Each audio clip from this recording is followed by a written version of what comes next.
All right. we're back. After I said the forbidden word, I had to restart the stream, sorry. Okay, so I want to go over some stuff. I know I have a really funny, Brondo-esque idiocracy logo, but actually what we're going to be doing in this video is going over what these patch changes mean for you, and I'm going to be straight up honest. They released this patch way too fast. There are some big breaking bugs in it, but they're easy to get around. You're going to run into a situation where you have pathfinding issues. You're going to run into situations where your taverns just stop producing. Even some of your artisan buildings, like your blacksmith, might stop producing things. All you need to do is save the game and reload it. And most of those issues resolve themselves. Give your breweries a solid 60 seconds to 3 minutes, and they will start producing and bringing stuff to the tavern. It's a weirdness. We fixed it in my stream last night, but I do want to tell you, you will encounter some stuff that will make you go crazy, but just save and reload your game. And then if things don't correct themselves, then look at the bigger picture. I had some ox that were stuck. I deleted the road next to the ox moved free. So those are like my big 2 tips for you, because those are the largest bugs you're going to encounter that are going to ruin your entire life. I don't know about your life, but all right. So we're going as Mr. Camacho. This is the only dude with the longest set of hair I could find. We're gonna play on regular settings. I'm gonna be testing my perfect start guide in this, making sure everything is consistently still the same. We're gonna be playing the High Peaks map because it's my favorite map out of all of them. And away we go. So yes, President Camacho. I just tried to come up with the stupidest thing ever. So I'm not I'm gonna be using all of the tools that I have. my brain is mush right now. It has been a long week. Okay, so this is a better start. We got one of the best starts we can get in the game. We have perfect farmland and we have perfect berries, which is going to make our lives incredibly easy. Now, we don't have any resources outside of food, so linen is not a bad trade item. I'm starting to think when you have perfect farmland like this, so we don't have to worry about anything. But I will say that we have a very small settlement here. We're going to build as organically as possible. So in order for the perfect start to work, we need to build as close to our starting location as possible. This is actually perfect. Look how close we are to the berries here. And we have several locations that we could use for wood. So right off the bat, I'm actually going to base the majority of our little civilization-esque area right here. So the first thing that we want to do is get up a logging camp. And I will say that now you can just straight off the bat order an ox. They fixed, quote unquote, at least they said they fixed it. So let's see that they did. It used to get glitch. Now the ox comes on a random date. You have to... the ox have schedules now. They're very sophisticated. They don't just come when you call them. You got to make an appointment. So there's a whole new ox system. You don't know when it's going to come. These uppity oxes. Okay, all of the oxes are named Larry and no other name. I'm not going to say any of these ox names and get demonetized ever again. I had there was a video I made. I spent a whole week on it, and I got demonetized for saying the name of one of the ox in this game. 2 seconds demonetized my entire like 40 hours of work. And yeah. And then YouTube stops showing that video because I'm a dirty man. I can talk about sponge baths. I can talk about old men leering at goats. But heaven forbid I use a foreign word. A foreign word that some American in a YouTube studio is offended by. It's a great culture that we've made for ourselves, people. We're living the dream. All right, logging camp up, all of this stuff up. Now, what do I want to do? Well, you know that I want to do the Brondo. So let me see if I can do the Brondo.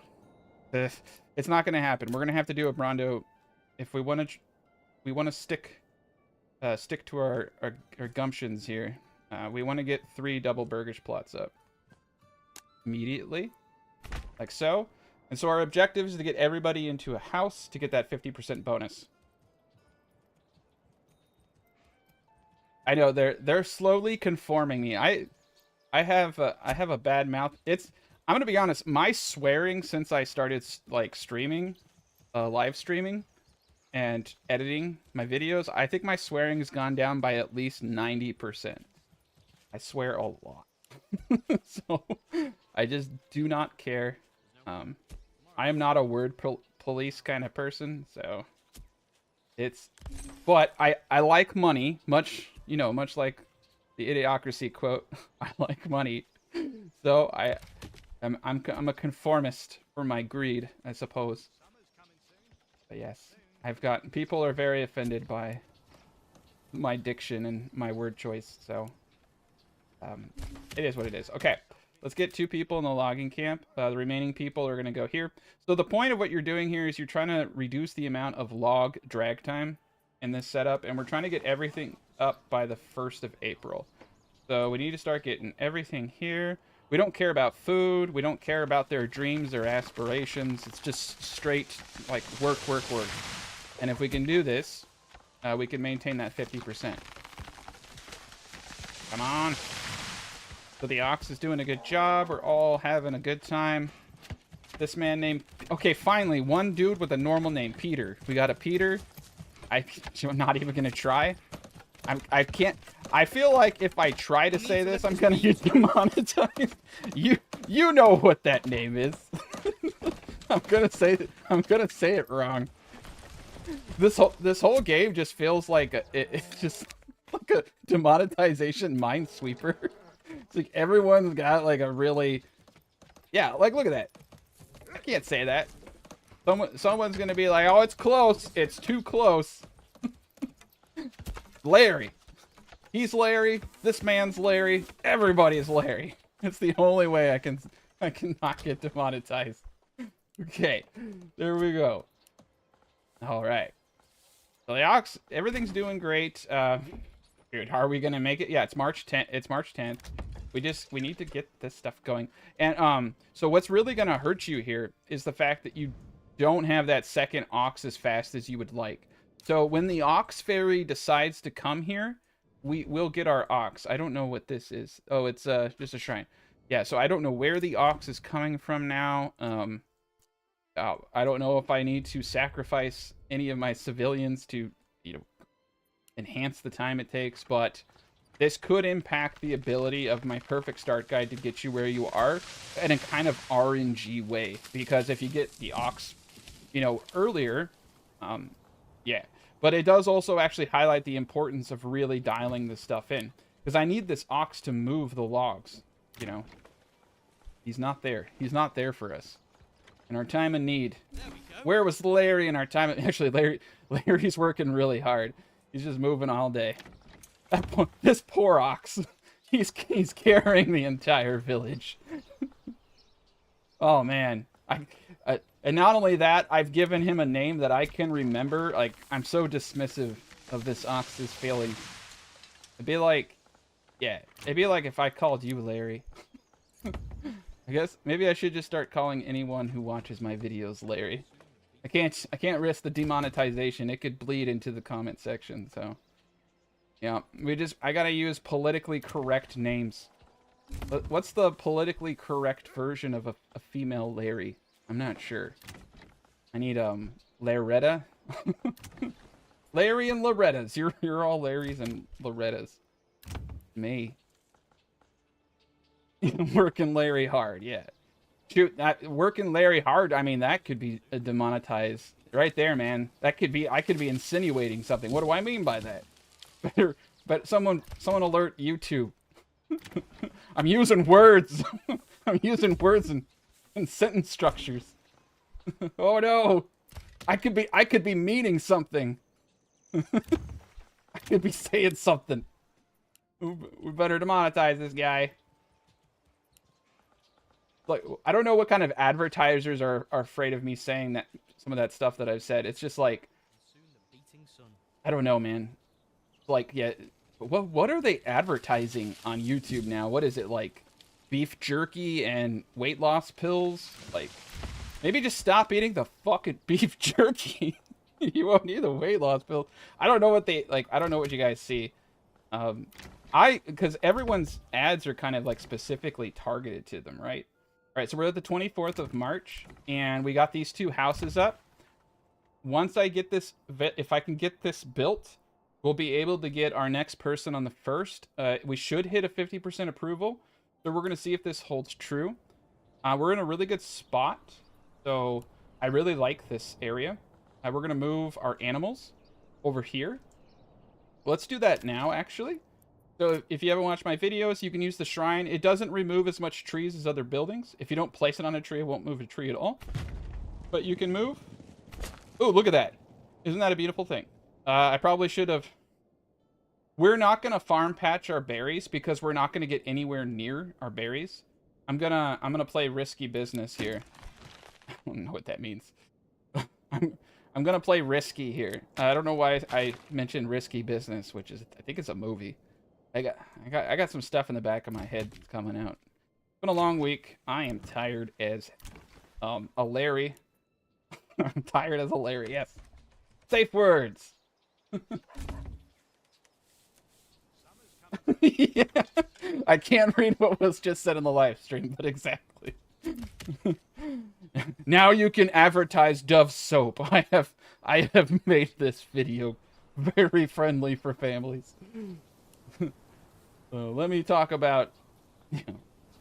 Oh my god, it's kind of great. I've said some insane things in my live streams, and I've never gotten demonetized. Okay, we're at 49%. This is the moment of truth here. Let's dial back into what we're doing here, which is Manor Lords. March 31st. On the 1st, I've also had it hit on the 2nd of April. So we need to hit, we hit the 50% on the 1st. So by the end of this day, because we have that available living space, we are going to get a wonderful and beautiful Larry family. Larry, Loretta, and Larry or Loretta Jr. family. Kind of like Walter, I don't know why it's like giving me that Walter White vibe. We call them Walters too. Walter's a good name. Okay. So we're going to speed, okay. Come on. Give me the family. Yay, look at that. So my perfect start still holds true. You can still get your 6th family on the 1st of April. Okay, so a lot of people have made the point that actually getting your storehouse up before the granary is smart, and I'm inclined to agree with them on that, actually. It does seem actually rather smart to do. So we're going to get our storehouse up right here. I'm going to have it at the end of this road. It's a beautiful road. And we're going to get going. Okay, so storehouse is going up next. I also want to get a forager hut and a hunting camp here. We're going to put...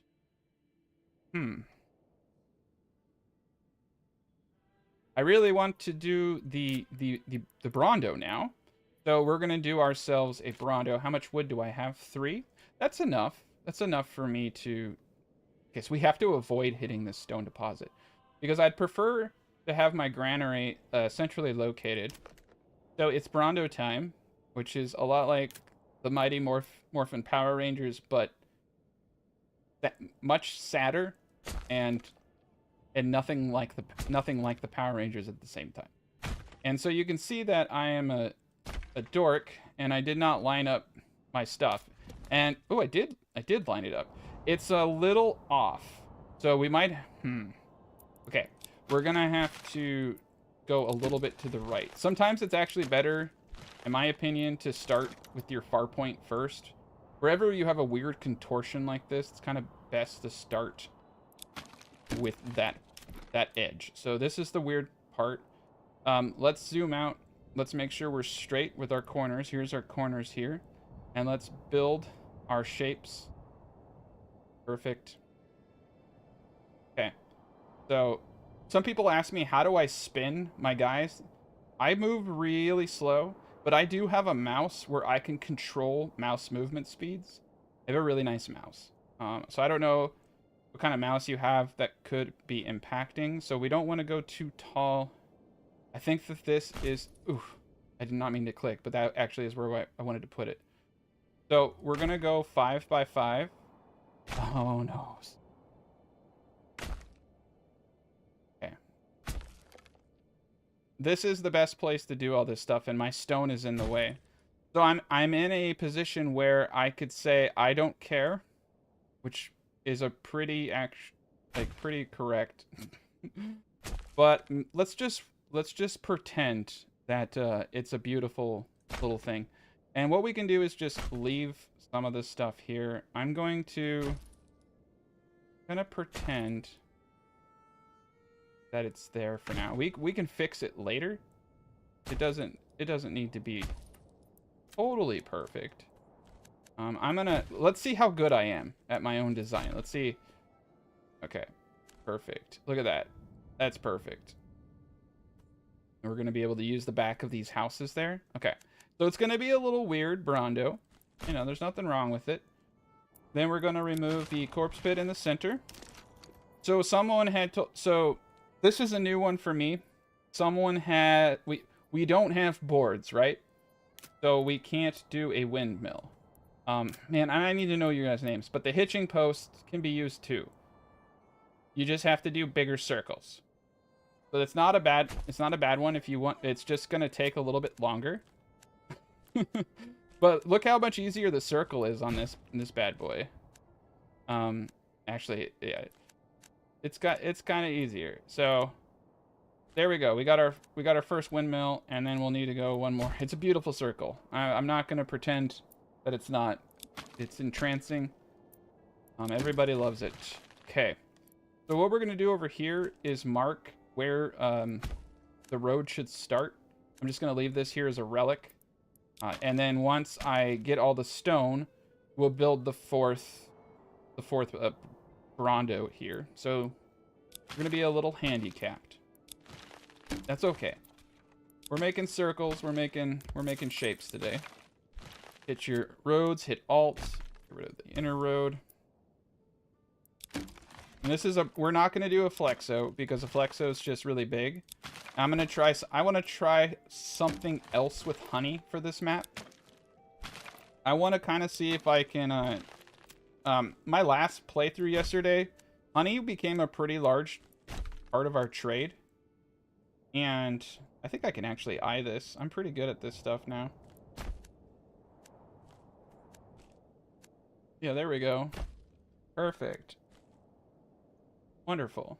Cool. Yeah.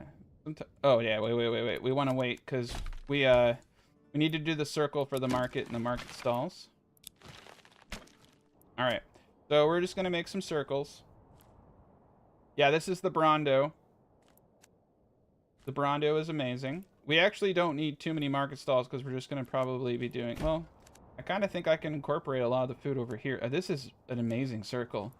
I think 1,000 years from now, people will be watching this video and just in awe of how beautiful and majestic this circle is.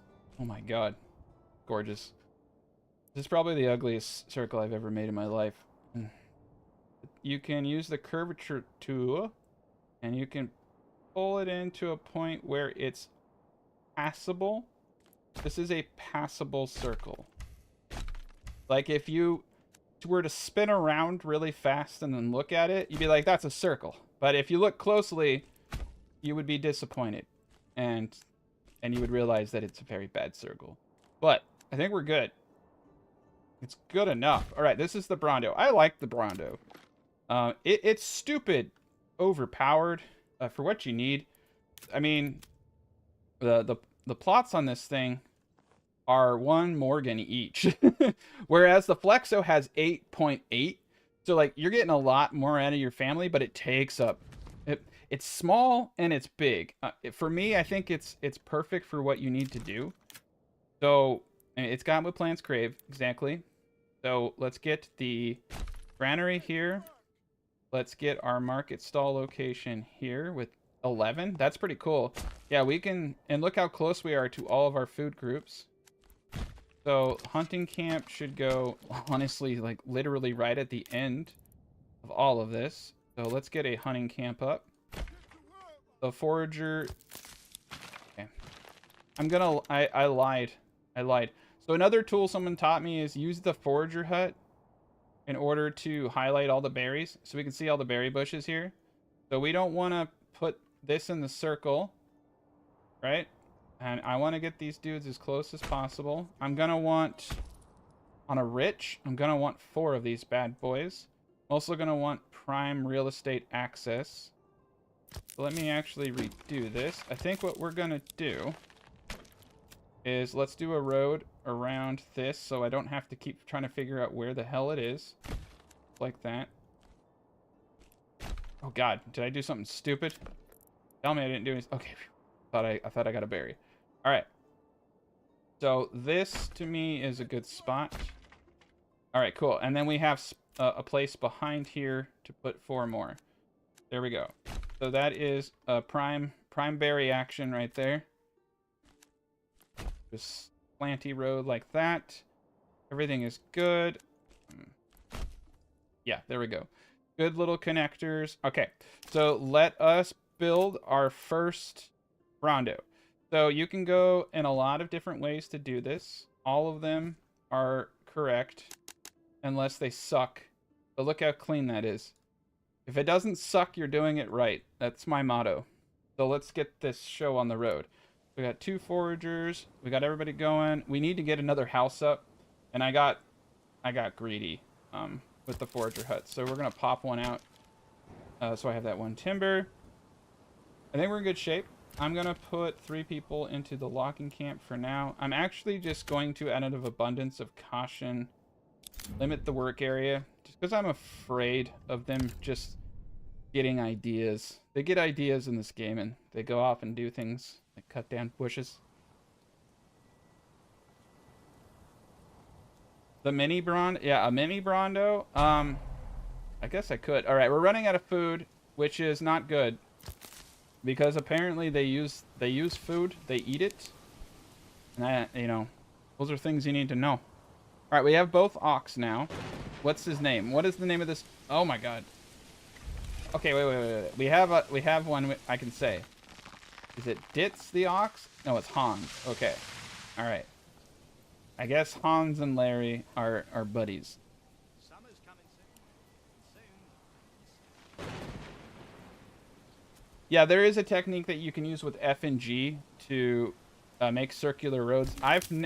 There's a gentleman who makes guides for Manor Lords 2 who made that one. I haven't watched it, but a lot of people have referenced it. I guess one day I'll watch it, but not today. We're gonna put our animals at half our population. Oh, wait. Sorry. I was thinking about my last stream, which we had rich animals. Okay, cool. 10 animals. All right, we got perfect everything. Yeah, and usually you want to look, you don't want to just build wherever. You want to make sure you're putting things in a place that's going to be beneficial. But this is actually great. We have lots of places for growing barley. Most likely I'll farm my barley over here. I'm trying to think. Like, eventually I might actually want to put my wood and stuff down. This is such a small map. We're going to do a small population for sure. Okay, we have 9 wood. We're getting food. We need to get these plots up so that we can get our veggies going. Ooh, that was really bad. Okay, that's a beautiful, beautiful Brondo. I actually really like the Brondo a little bit more than the Flexo. Because it just really, the plots are amazing. It's just very productive. Very productive. Okay. This is going to produce 500 veggies and 500 apples, for instance. Which is like... let me think. That's, okay, so a bender is 3. A full bender is 6, right?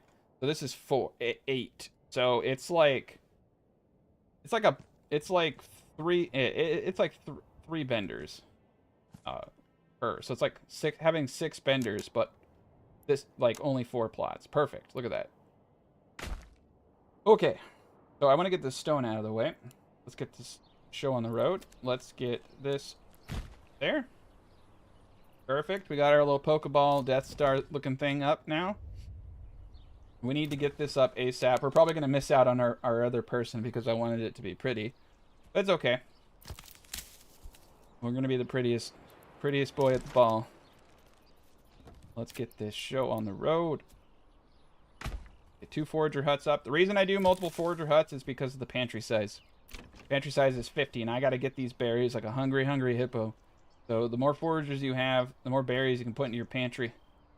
And the grinding workers are a little slower than they used to be. But look how close we are. Here, this is actually a really good setup.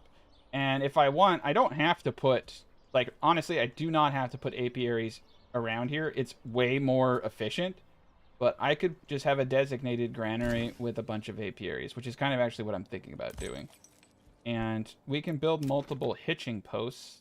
So let's... get some more hitching post up. We're gonna go to war here soon, and we got the storehouse under construction. I'm getting kind of sidetracked, but it's okay. All the pretty flowers. Okay, we're in good shape.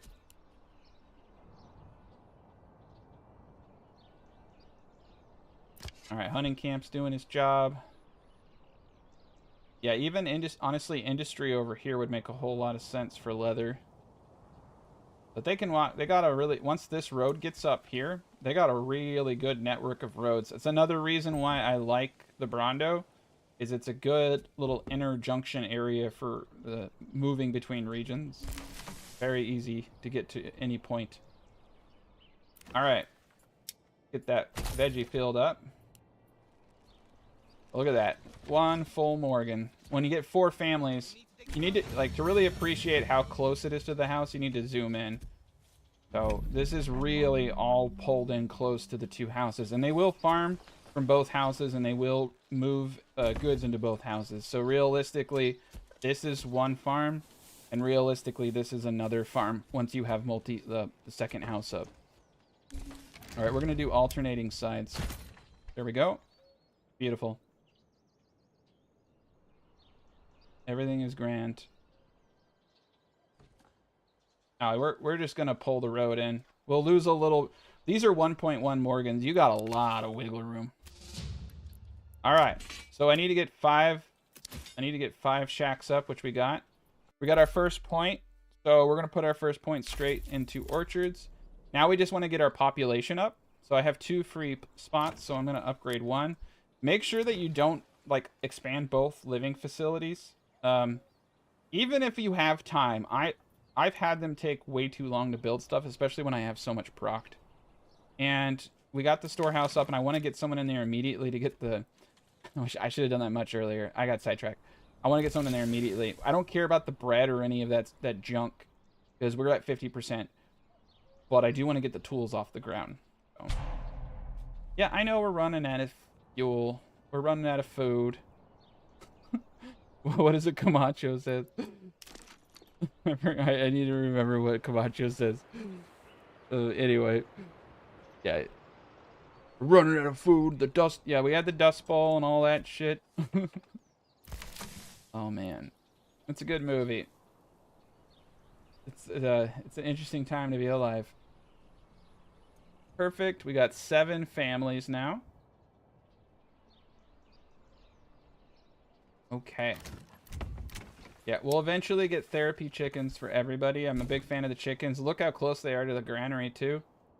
So, building houses at the entry tips like this is actually kind of a cool way to use the Brondos. Yeah, not bad.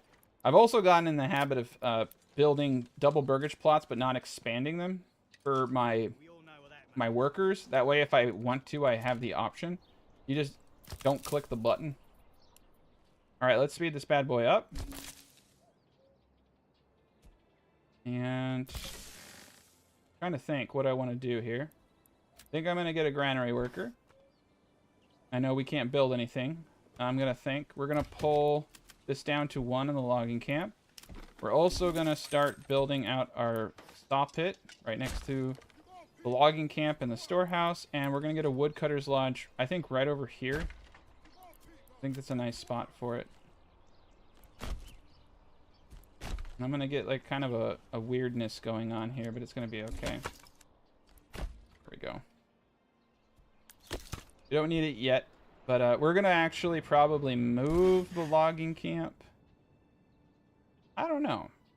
This is a weird, like down here eventually. I'll probably leave a logging camp here because they'll bring logs to the logging camp and then they can bring them straight to the saw pit from there. Not bad. But yeah, we're gonna want. I'm just gonna preemptively get up a second logging camp, and we're gonna preemptively get a road to it. Oh, it cuts through some stuff, but it helps with pathfinding. The ox are kind of dumb. Okay, cool. We're at 8 families. Let's take a gander. The hunting camp we're going to dial back on. The berries, because we have rich, we're procking 80 per proc. It's June. I'm going to go a little hardcore on the berries, so at least we have a buttload of food. Cool. Alright, we got 2 free. I like to leave 1 open. Let's do that. I've probably done the other burgers plot, but that's alright. Okay, so we got a little bit of iron. We got a little bit of clay. Let's take a gander. And the stone. And that's it. We don't have a whole lot of resources here.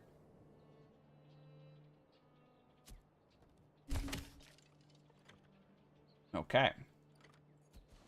Still in June, we don't have to care about firewood quite yet.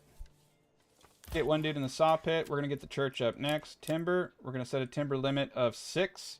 5 is for the church, but 6 I like because it's 3 double burgage plots, and I like to build my plots out. And we're going to keep it easy on 40 planks for now.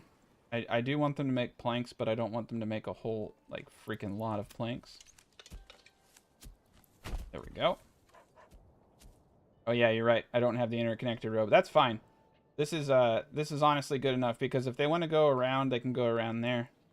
This is fine. You still get the same fluidity. It's just a little different.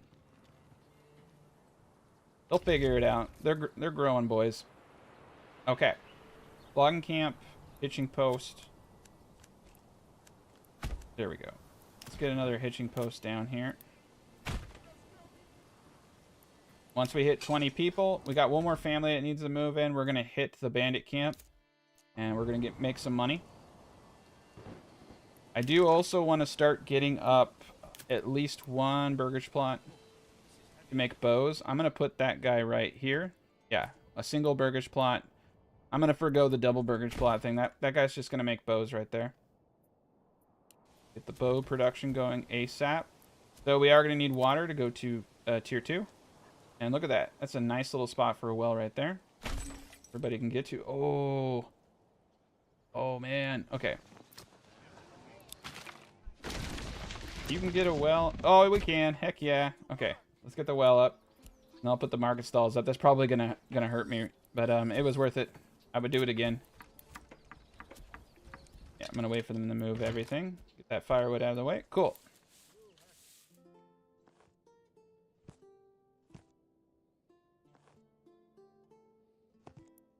There we go. Leave it as is.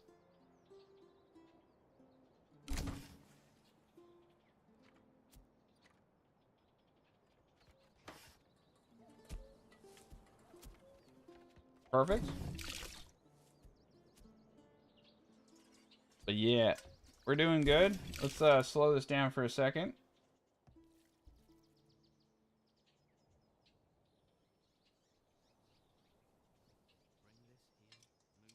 Perfect. Okay. Did we get our second family? Nope. 1 more family and we'll have enough for a full army. Looks like we got most of the wild berries. I'm going to pull out of this for now. Go. Okay, this guy's going to go to tier 2. Let's see, what do we need? We're going to need leather. So let's get that up now.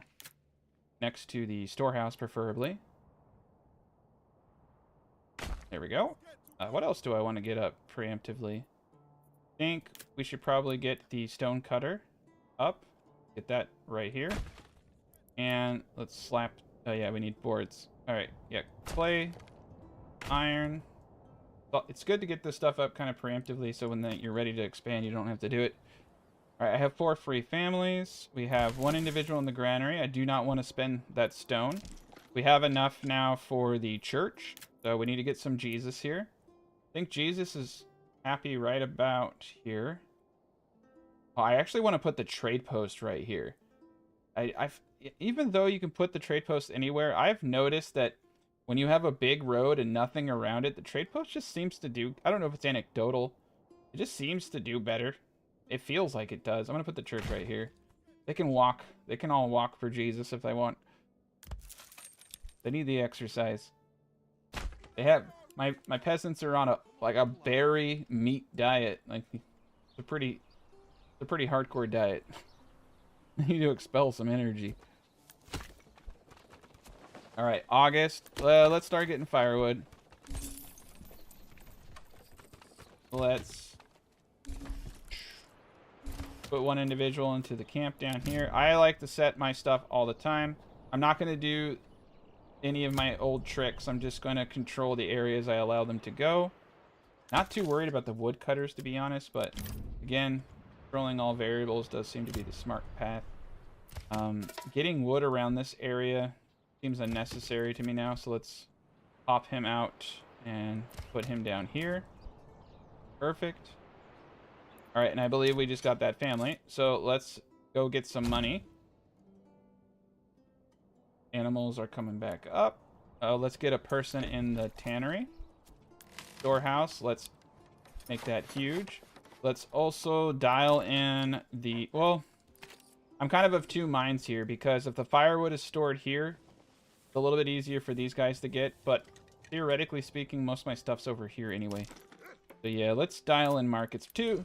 If you're just your first time watching me, it is kind of good to show people how to separate market areas. So we're going to make a market area over here for firewood and leather. So we're just going to say no food, yes to all this. And then over here, we're going to say no to all of that. Now there is a stall over here, a common goods stall that we need to splat back. So we're just going to come over to the storehouse, and once it's upgraded, I have to let it upgrade. We'll move it. Right now it's fine. It's not time sensitive. What is time sensitive though is us getting some fat stacks. So they did actually patch. So here's the deal. So it's kind of weird. The patch notes were saying that like raiders won't attack you all the time, and then they went back on it. So now raiders will always leave their camp. So make sure you're not running. Make sure you're 2 men thick, and start approaching. Perfect. This is a weird, interesting. What the heck? It's such an interesting placement for this. Kind of cool. You're not up here, you're down here. I like it. That's a really cool little location. One thing I like about this small map is it's really beautiful. I come down, I mean, like, I'm looking at it from above, so you don't get to see. I kind of feel like singing the hills are alive with the sound of music right now. But yeah, it has that vibe. Yeah, it's beautiful. Look at it. Yeah, that's pretty cool looking. I like the look of the Brondo too, especially on that hill. Going upwards, it's great. And you got the chimneys going, even though we don't have firewood. No, we actually do have firewood. But I don't know why they're burning it. It's August. What kind of psychopath, what kind of like, they're making meth in there or something, man. Who's burning a fireplace in August? I guess maybe they could be making food. But all they have is, they have berries and meat. So I guess they could be making meat. Yeah, all of these guys. I don't know why they're so cold. They're always so cold. Where are we? Are we like in like northern England or something? The best place to place a trade post is as close as possible to your storehouse and your granary. And I should emphasize that the best place to put your storehouse is right next to the item that is holding the things you are selling. Makes my opinion. And I would say as close to a main road as possible, but it doesn't matter. Just for personal taste.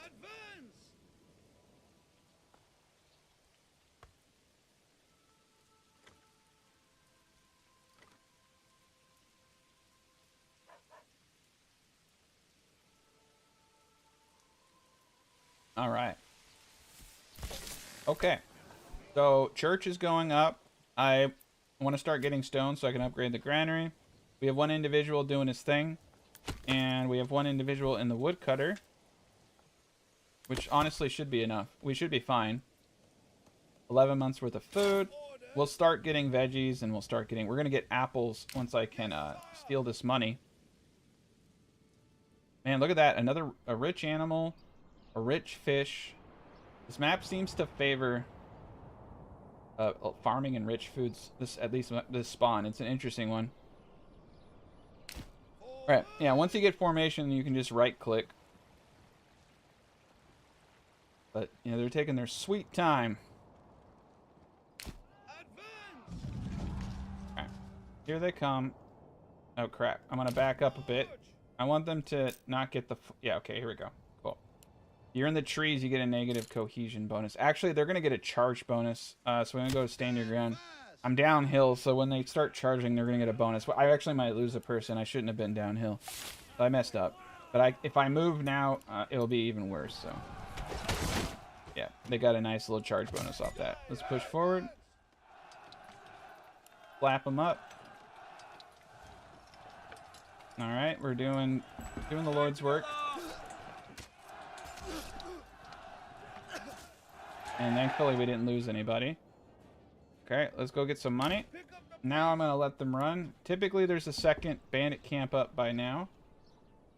Oh, on our way back. Perfect. Alright, so this money's going to the town. We're going to walk ourselves back. Now the best way to take this bandit camp would be to go to my region to get the bonus. So I'm actually going to walk my guys back. Probably disband them, and because I think what I've noticed is on the second bandit camp you lose 1 or 2 people. So if you can disband and then reapply, I might not lose anybody. So let's go back to town and get these apples going. So what I also need to do is get all of this stone ASAP. I'm going to go a little crazy on the stone. Oh wait, I need 1 family free to build up that storehouse. And the church. But yeah, we're good. Fuel, I don't know why fuel is being all weird. If we encounter any issues, we're just going to save and reload. Wait, yeah, we don't have to care about stamina. We're just going to run it. Cool. Yeah, we also have... all the men are not working right now because they're in this army. But we'll take this camp, and that will give us our merc army. Yeah, everything's still working the way that it should. There we go. Give them just a little bit to time to recover. All right, they're ready. They're ready to fight again. Cool. So we're gonna take aggro, fight in our terrain to get the bonus. Boom. Let's try not to get downhill. Oh, they're already coming, it looks like. Yeah, they're already coming. Cool. We're just gonna fight on this road then. Stand your ground to absorb the charge damage. Now this is the release of the patch. It should be out on all the other platforms tomorrow. I guess they said there's like a 1 to 2 day lag depending on what platform. Steam got it, but this is technically an official patch and it's going to be out on all of the platforms. At least by tomorrow, I would hope. But yeah, it's coming. All right, here they come. All right, now they've hit. Now you push forward, and hopefully we don't lose anybody. Kill them all fast. Yeah, we didn't lose any. We're not going to lose anybody. Oh, we lost somebody. I always lose somebody on the second one. Always. Well, this probably is time. So, well, just the way it is. All right. So what do I need now? Multiple food types, church access. Okay, we're good. We have 126, so I can recruit mercs if I don't get everything up fast enough. I like that because it gives you some breathing room. Ooh, that is a rich salt deposit right there. Checks out. Perfect. Okay. Get all that stone. All right, we have the guys back to work. We do have a bunch of money, so I am going to order another ox. We're going to upgrade some of these hitching posts. Oof. Screen just went weird. We're good now. All right. 2 down there. What do I got? 6 timber, 42 planks. Perfect. Need to get all this stone out of the way. All right, large storehouse. So we're going to pop that out, put a guy back in. Now we're going to do our marketplace in the back. Yeah, so marketplace is set up. Cool, cool. We did it already. Upgrade the granary. Yeah, if you have any issues with ale, I said this at the beginning of the stream, but I'll say it again if you're just tuning in. If you have any issues whatsoever, save and reload. Just save and reload, and then if you still have the problem, then try to figure it out. I spent like 20 minutes trying to figure out a problem that I solved just by saving and reloading. And especially with ale and taverns. Taverns stop producing ale. Save and reload. Your ox can't pathfind. Save and reload. Your ox still can't pathfind. Look at the road that they're on and delete it. So we can upgrade to tier 2. But what I want to, remember to hit tab and look at your ox occasionally and see what they're doing.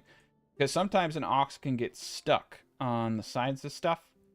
And they're carrying along to something you're constructing. And if that happens, yeah, like I said, deleting the road they're on has fixed it for me. And also just saving and reloading us. So we have a bunch of dead bodies. I'm going to bury those. They'll actually disappear within a year if you do nothing.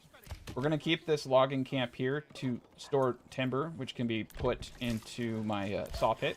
I like to keep my saw pit right next to the storehouse personally, because all the boards are used for bow production. So let's get this guy to tier 2. In fact, I want to get all of my farms to tier 2 as soon as possible to increase that pantry size. Perfect, perfect. We just need more wood. Okay. So we're in the growth spurt stage now. We can really actually slow down and just start to enjoy the game. But it's going to be a pretty clean ride. I've been playing this game non-stop for like 2 or 3 weeks, so I've got everything pretty well dialed in on what needs to be done. We got one dude in the forger hut here. I definitely need to get a road. Okay. I want to make this just a little bit better. So what I want to do is get my next forger hut up so that I can put a road from here to those berries. Okay, cool. And then we'll have another forger hut right here. Perfect. So we got 4 forger huts. And that's where the berries start. There we go. That should do it. I think that's about as close as I want to get. So 4 huts right there. Get that done. Get that over with. Get all this stone. 88 stone left. Oh, yes. We can get the chickens now. This really helps with that second food type in the early game. I'm a big fan of chickens. I've become a believer. As long as your chickens are close enough to the granary to not be too much of a nuisance. Like, he can come down this road. Oh, actually, this guy is a nuisance. He is going to be a nuisance. I think I can walk through the backyards here. They'll figure it out. They're smart. Okay, so for the second point, what I like to do is go straight into trade logistics and better deals. Usually, I'm kind of inclined at a minimum to take trade logistics. I don't think I'm gonna take better deals though, because I only usually take better deals when I'm importing barley, and we're not gonna import barley here. We're gonna produce it ourselves. But I do want the reduced trade logistic costs. Like, honestly, it makes the early game a lot easier. If late game, you could argue it is kind of a wasted skill point though, because you have tons of money. But early game, very useful. All right, so we got the tannery going. We got all of our tier 2 requirements. Get this to tier 2. I'll need to. We have no free living spaces, and that's okay. I actually kind of like to slow down. You can actually expand far too quickly, so be a little careful. I think I expanded to like 30 families in like 2 years, or like 2.5 years, and I had way more people than I could handle. Kind of want the foods to start growing. I want the fields to get planted. I want the families to move in. All that jazz. So we're cool. We're just gonna slow boat it. We got all these guys over here. There's a lot of work to be done. The basket gun is not on our side. So we probably want to get the manor up. It says I don't have enough mana. Okay. Need more boards. Let's make sure that this is doing the job it needs to be done. Yeah, this is for wood. The wood cutter. Cut down a lot of wood.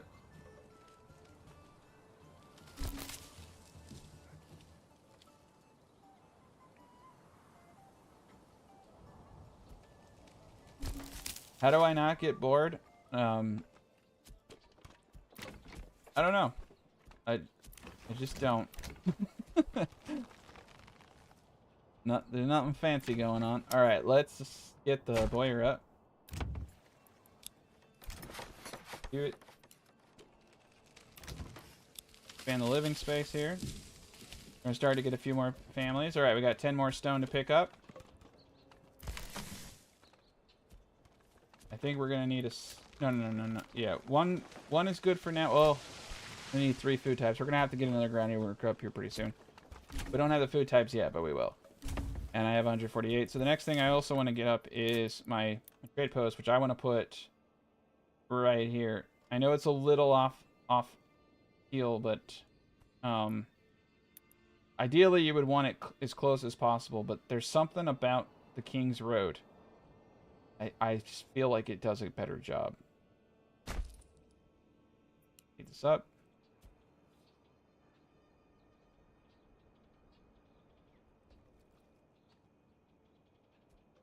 Perfect. All right. Yeah, Manor is going to go up next. But yeah, everything's looking beautiful. We have a pretty, like I said, this map is probably, my favorite map is definitely the mountain map. It's just, it's the best looking map in all of Manor Lords. I also like, I feel like in the other maps I have too many choices. It's like you have like all of these large regions. This map just like kind of calms me down personally. Like it really dials in the decisions you have to make and choices. And because your space is limited, you have to think about what you're building, and everything just really kind of takes shape. It looks really cool. Also, because the regions are tighter, the cities bleed into one another in a way that doesn't happen on the large maps. Because I can put a city here, and it bleeds into this city, and then in this city. Large map, you could have a city here, and then have a whole region like this. These 2 regions here are the size of one region in the big maps, and so you have a city all the way. So it really feels, it just feels a bit more vibrant. Feels a bit more like landscapey. Doesn't feel as dead. So I like it for that reason. Okay, so we're gonna go into bow production. We're gonna go up to 40. Perfect. Get ourselves another ox. One more ox. I think we have a good amount. What's this ox doing over here? Okay, he was waiting for someone to help him. You gotta watch your ox. Make sure they're not bugging out. They get all weird. We're gonna put this into the closer forager. Okay. So we got our extra family there. We got the stone out, so we no longer need this camp. That frees up 2 people. We're gonna do the next plot.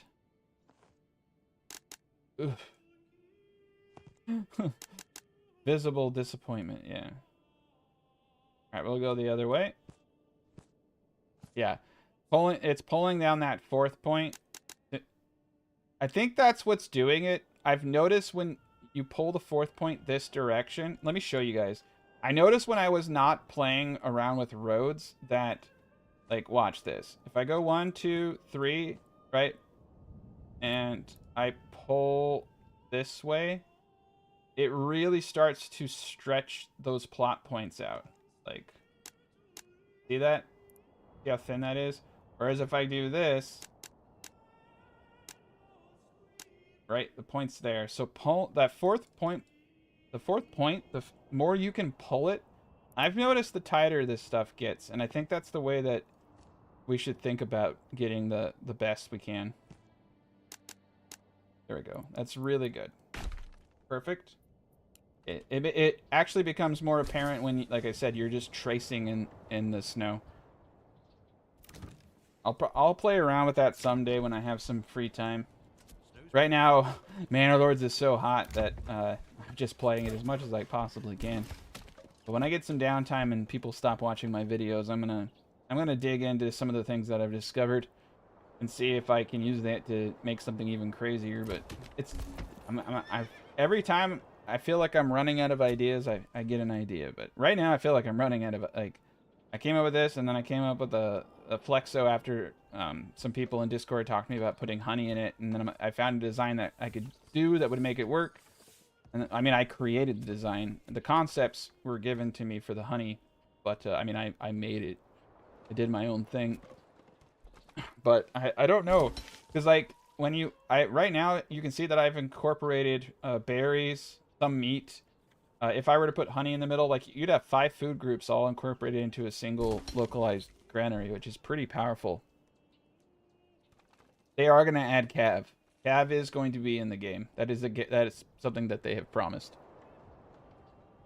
So you will have your cav. All right, apples and expansion. All right, we have 4 individuals who are willing to work. We got the storehouse here. Let's just let's hit pause. One of the cool new features of the game, which I don't mention enough, is it will tell you if you're coming close to needing additional granary workers. Right now, you can see that the eggs are really helping out. They're half of our type 2 food variety. Once the veggies and apples start coming in, we won't need it too much. And so the next goal for me, personally, this is why apiaries work really well in the Brondo. Because you can use the workers from the burgage plots to do your apiaries. I kind of want to get some crazy honey production going, because honey sells and it doesn't spoil. So it's a really good item. Oh, all right. Okay, so we got trading post up. Let's put a dude in here. Let's get the horse. Let's just do the stock. I like to put a hitching post next to it. You can actually use 4 horses. They will use them, but you can only put 2 in the trade post. But they will use the other horses that you get for it. So that's a misconception that I think I had a long time ago too. And I've been doing the buying 4 horses ever since, and I've looked at every single person, and they're definitely using them. So that is something you should do. All right, cool. So berries are going to start to become pretty useful to us. We're going to do 250. This is going to be down the road. We're not going to sell crap. Firewood is probably going to be the one thing we can sell now. Now, you don't have to buy a route. Buying a route gives you a dedicated individual who will buy 50. It also allows you to send your own guy who can sell up to 50. If you don't do it, what you get is a wandering jerk, is what I call him, who just comes in and buys like 1 or 2 firewood or like 1 or 2 fish. And it's like, yay. It's just like our whole town can't survive off a hobo's appetite. So get the freaking trade routes. You can make a little bit, but you know, you're going from like a dude who can carry 10 to an established trade route coming in to buy 50, and your guy going out with 50. So you're talking like 100 versus potentially like Sam the hobo coming in to buy a couple things of wood. Get yourself an established trade route. Perfect. Okay. All right, tier 2 that. We want to tier 2 it all. So this is great. We got bows coming up, so we're going to just immediately start getting our militia. And right now we're in a phase where we have veggies, apples going. We have so much berries. We have 3 food groups in excess. Honey is the one thing we want to dial in. I don't know what I'm going to do. I'm trying to think of like a honeycomb design. Now, the thing that I do like about honey, though, is you can put them all next to each other. That's kind of cool. My like go-to has always been 12, and then to get the 2 honey. Okay, so people keep asking me about this, and it's driving me crazy. So it says every region can sustain up to 2 apiaries by default. In my Brondo guide, I tell you that this tooltip is wrong, but people still quote what it says to me, and it's driving me fucking insane. The tooltip is wrong, should tell you to stop reading it, but people keep reading it. What it means is that each region can sustain 2 honey per day. It says placing more will not increase the yields. That's technically correct, but it's not saying placing more than 2 apiaries will... what it's saying is that you can't get beyond 2 honey per year. Now, people, there's a weirdness to honey, but basically you need 36 apiaries, about like 24 to 36 apiaries. There's arguments between people who have tested it to hit that 2 honey per day, which is 700 honey per year. But about 8 to 12 is going to net you between 200 to 300 honey per year. There's a weird RNG factor to it, like when the honeycombs spawn and when they turn to honey. But I think ideally like 16 would probably, like, I have to test it myself. 12 seems to be the sweet spot, but I think going higher than 16, I mean, you could technically get 700 honey per year. I don't think you could trade it.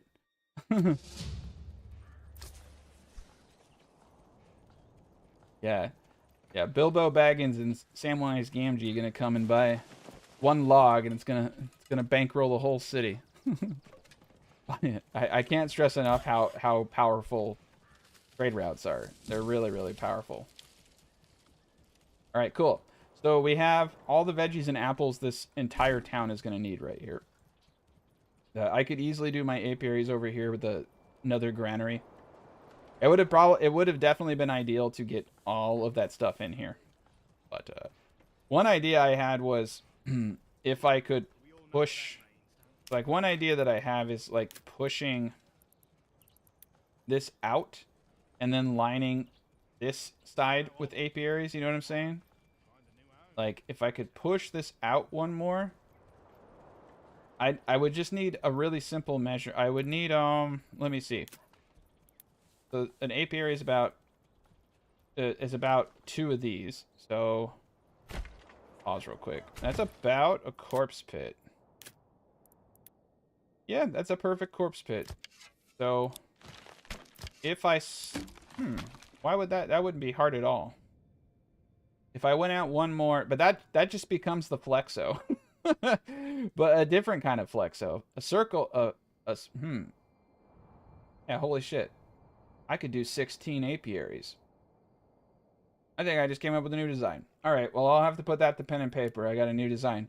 Just when I think I'm out of ideas. Okay, hold on a second. I gotta write that one down. There we go. Beautiful. That's crazy. It's all. I'm just sitting over here. That's 20. That would be 24 apiaries in this crazy ass design I'm thinking of. All right. But it would make it much wider. I think you could actually get away with only extending the space between one side. Oh, but the circle's gonna be all weird. I'll have to play around with it. I think I have an idea. Yeah, I have an idea. The thing that I wrestle with though is practical. Like, I don't want to make a design that is half of the region's available real estate. Like, see how small this is? It's like you really need this stuff dialed in. I could like this 1.1 Morgan, I could easily sacrifice a little bit of this. So what I might do is just shave each of the Morgans by a little. Yeah, we could keep this design. Yeah, just do this and just shave it. Shave it like this. Put a road down like that way. Or let's see. So one issue is I've been using the hunting camp in place of the apiary, but the apiary is actually much smaller than the hunting camp by quite a bit. I wonder if a better unit of measurement would actually be like a hitching post with just a little bit of wiggle room. So I'll play around with that. I have an idea. I have an idea how to turn how to make the Brondo into a mini flexo. So we could take this design and turn it to a mini flexo. If we had 16 apiaries, right, and we have 4 families per burgage plot, you could then take the 16 families in here and put them into honey. And with the, you'd probably generate around 400 honey per year. You'd be able to sell hundreds of honey and probably make around 500-ish regional wealth a year just from honey. So it would be like kind of a super trade item and food. Synergy all in one. So it would actually be stronger. Well, the thing about the Flexo is the Flexo has 8.8 fields. So the Flexo is designed for like 60 burgage plots. Something like this is designed for 40 burgers plots, but every design just gets wider and wider, which I hate. But this is overkill for what we need. This is, we could probably do 40 burgers plots worth of families. It's like a several hundred. So, yeah. All right, well, we're going to go crazy on the berries now, so we have an early game trade item. I'm actually going to get 3 families going on these berries.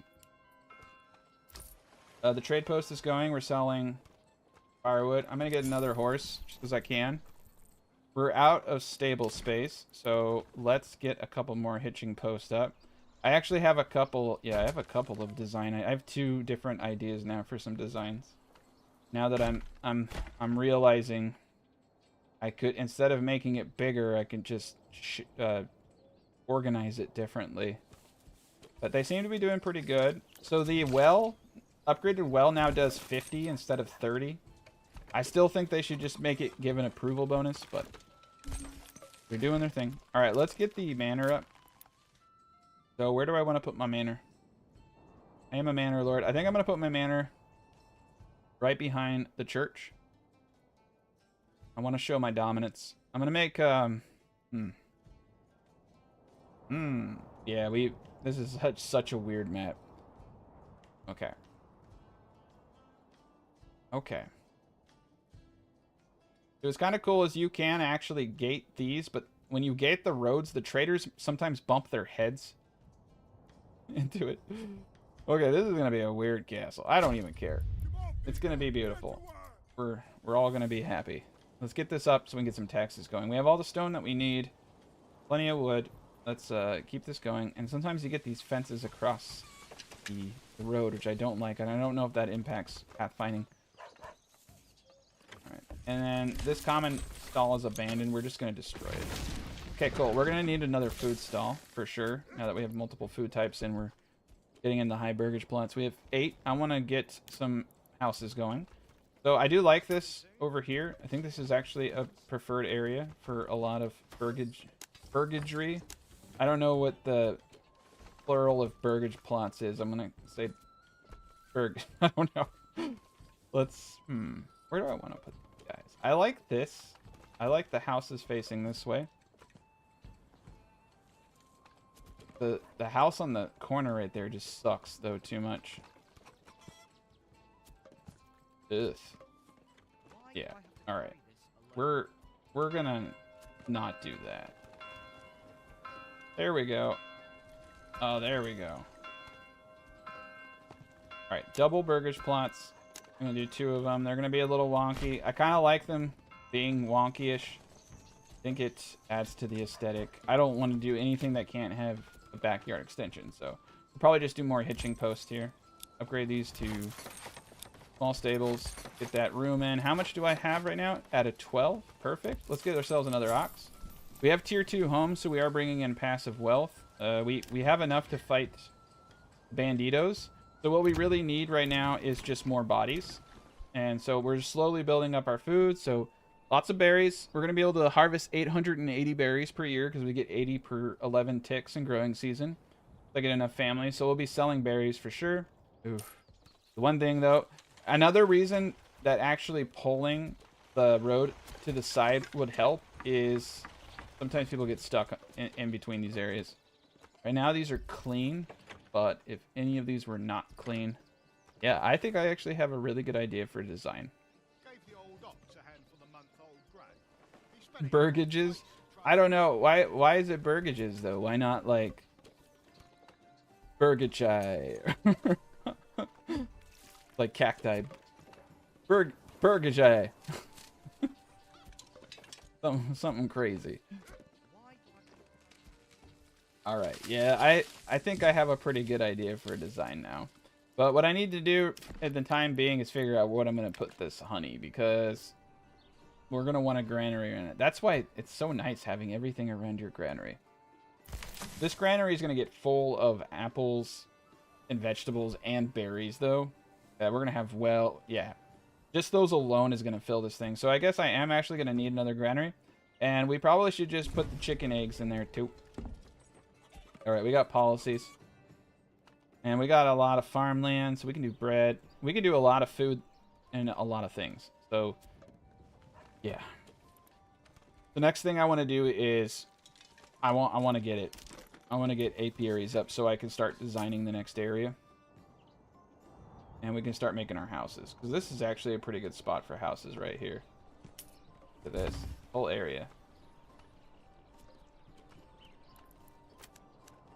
Get the roads right, though.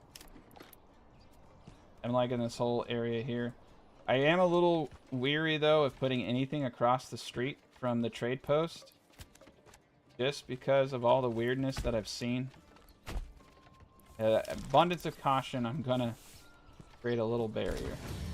Alright, we're gonna put 2 houses right here. Perfect. Got our point. We're gonna put it straight in the honey so I can start working on the design. So I'm gonna want a granary close to the eggs. And so this granary is gonna be dedicated to eggs and honey. And let's take a gander. So yeah, you see, let's compare sizes. We're paused, right? So this is the apiary, and then this is the... oh wait, dude, they're really close. It's just a little bit bigger. And that's actually probably good, because that gives you a little bit of wiggle. So you won't have to have the apiary to build this in the beginning of the game. You'll just use a hunting camp. You'll lose just a sharp tad. It's just a little bit. Yeah. Yeah, the graphics in this game are really good. Granted, I am playing on max. I'm playing on DLSS. So I have a 4090, blah blah blah blah blah. But the 4X, so just to let you guys know, the way the 4X cards work is with DLS 3.5, for every real frame, there is an AI generated fake frame. With the 5000 series card, for every 1 real frame in DLS 4.0, there are 3 fake frames. So when they say that the 5070 can have 4090 performance, they're talking about it can reach the same FPS with the 4.0 DLSS. But keep in mind that for every 1 real frame, 3 frames are fake. So the new 5X series cards are kind of bullshit. So, and it's made me, knowing that has actually made me realize that maybe I don't want to play with DLSS on with my 4090, because I didn't know that that's what that meant. I didn't realize it was making fake frames. I'm a computer nerd too, but I just haven't really paid attention to the new stuff. So, and the AI, it does a good job of the AI frames, but they're not real frames. So I thought I turned DLSS off, and now we're playing with real frames, no AI frames, which is going to improve, like, you're not going to see the tearing and all that stuff. And I can easily, I mean, Manor Lords is actually really well optimized. So, yeah, dude, I've been geeking out hardcore on the 5000 series cards like every day, because I've been thinking about upgrading to a 5090, because I can trade my 4090 in for like 1350 right now. And I paid 16. So like for like 650 bucks, I could get the 5090. But I'm worried about it overheating. I have the power supply for it, but I'm worried about it overheating. For city builders, like having a really powerful graphics card it is honestly a huge advantage. VRAM, especially because of all the assets that you have to load. I probably don't need it. It's just something, you know, because I'm a YouTuber, I like to have the most powerful equipment so that I can play games on the, you know, highest settings, and I can make the highest quality videos for people to watch. But anyway, the 5000 series cards are really interesting, but I think it's important for people to recognize where they're getting those frames.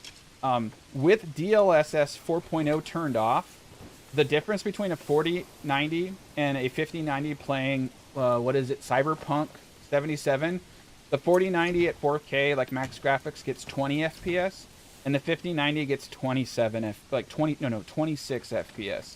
But with the DLSS on, it gets like 256 frames. But almost all of them are AI generated. And so, that like, it should scare people a little bit because the way that graphics cards are going, like, what's next? 6 fake frames per 1 real frame? You know what I mean? Like the 6 like they're using artificial intelligence now to generate frames instead of making cards faster. And I wouldn't say that that's a bad thing. You know what I mean? Like, it's pretty innovative, but let me put it this way. Let's see what it looks like.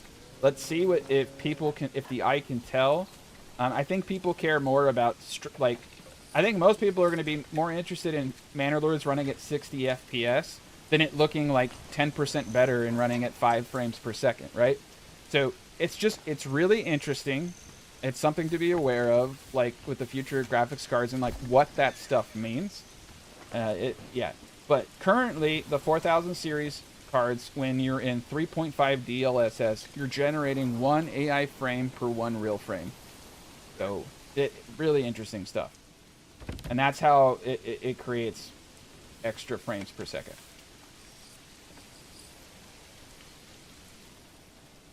Yeah, exactly. Will it mess with hitboxes? Will it mess with, like, I don't know, man. I don't think anybody knows.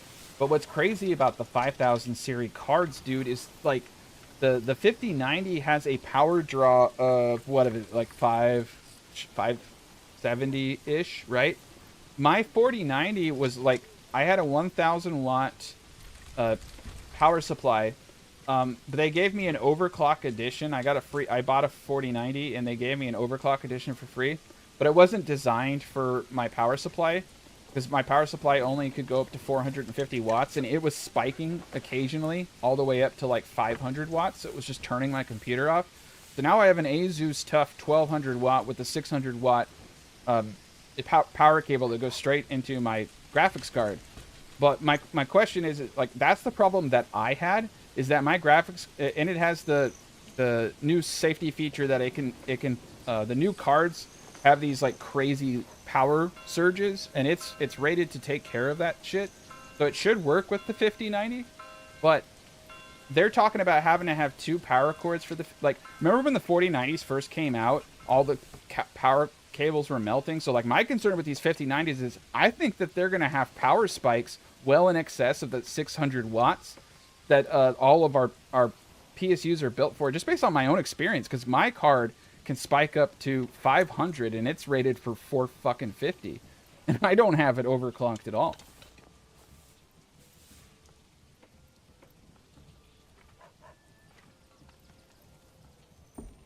Yeah, I have a 1200 watt on my baby. So yeah, people ask like, what's your shit? It's like I have a massive computer, because I'm right now I'm streaming at 31,000 kilobytes per second. So I'm streaming in 2K resolution. I can record in 2K resolution. I'm playing in 2K resolution. I'm on the max graphics. So it does help for content creator. I don't know whatever the fuck you want to call me. People hate the word content creation. You can call it. Anyway, for people who create like these kind of videos, having a really beefy computer is like in city builders, especially because most city builders are so unoptimized. Having a really strong computer like helps with a lot of that stuff. It helps you just run absurdities. When I started YouTube, I had a 2 years and 2 years and 3 months ago, I started making videos with a 1080. So I went from a 1080 to a 4090. So this has been pretty crazy for me, and all of it I paid for with revenue that I've made making videos. But anyway, sorry. I'm really, you can tell I'm really excited about the graphics cards and stuff. I've been building computers since I was 8 years old, so I am a massive computer nerd. I mean, this computer that I have has 96 gigs of DDR5 RAM, 5600. I have an i9 14900 processor. I have a 4090 overclocked Asus TUF edition. I have a 1200 watt Asus TUF power supply. I have an MSI. Shoot, what is it? It's one of the newer boards, the 7 whatever board. It's a decent board.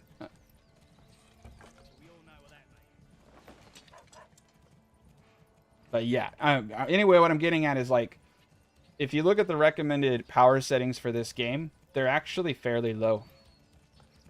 And I was able to get up to 400 pop when I first started playing this game on my 1080 before it started lagging, which is wild. Most city builders, so like I think what's important to understand is like virtual RAM, right? Like how much VRAM do you need? So like most city builders you need at least 12. Like most modern city builders you need at least 12. And if you want to have a lot of assets and you want to have like DLCs and mods and big stuff, you're probably going to want 16.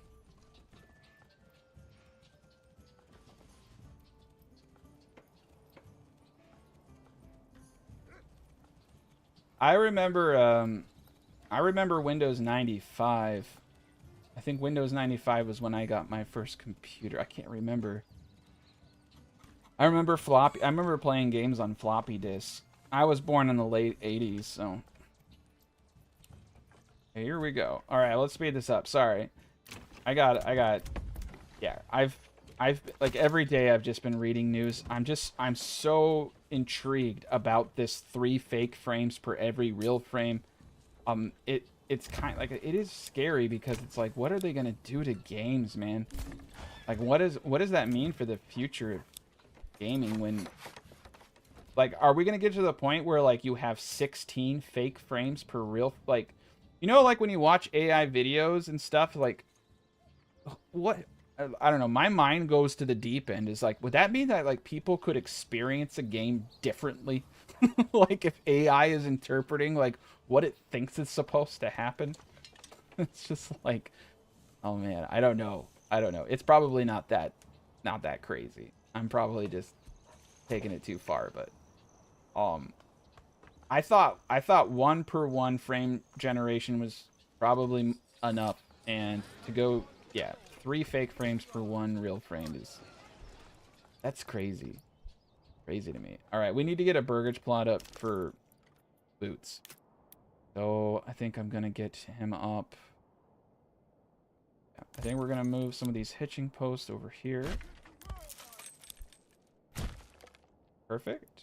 And we're gonna get up 2 single burgage plots, one for Boots, one for Booze. We just won't expand that one. That's fine. Let's speed this up. All right, we got some free spacing. Let's take a gander at everybody. Start getting more. Like I said, we need to get more families. We need to get more people for combat. Man, we have a lot of berries coming in. I don't think we were able to get all the berries from the season. Yeah, you can see we're not getting any more procs, so we could probably take a few people out of the berries. I like a set it and forget it approach, though, so I really don't like to move and take things out, because like I said, you get talking about 50/90s and you forget about your wild animals. People start starving, you know, people die. Bad thing. But, you know, they don't know any better. Let's get this well up, though. Upgrade. The one well is actually pretty well located. No pun intended. Let's now dial in on honey apiaries. So I want to have what I would consider a stupid amount of apiaries, which is yeah, about that many. Okay. I want to get a road down center here. Perfect. And we are just going to get the honey going. So that's 8. I would then like to get a granary and a market. Perfect. I think I could put one more here. And we'll put a market stall in front of this. Eventually, when my population is large enough, we'll have our own market stalls for honey and eggs that they can share. All right, we're going to turn the snap point off. Snap points are always pissing me off. Yeah, 10 is a lot. 6 is actually more than I think we're going to need, so that's great. Now, we're just getting these up. We're not going to use them yet, so that's 1, 2, 3, 4, 5, 6, 7, 8, 9, 10. All right, not enough goods. 11, 12, 13, 14. I think 14 is going to be a lot. And then he'll also come out and get all the eggs from these guys. Beautiful. Yeah, apiary. Yeah, apiaries where the finest apes are grown. Exactly. It would be interesting to... It'd be amazing if I could just Google things while I'm playing, but I'm not advanced enough to have a keyboard or a laptop in front of me right now. But I wonder where apiaries came from, too.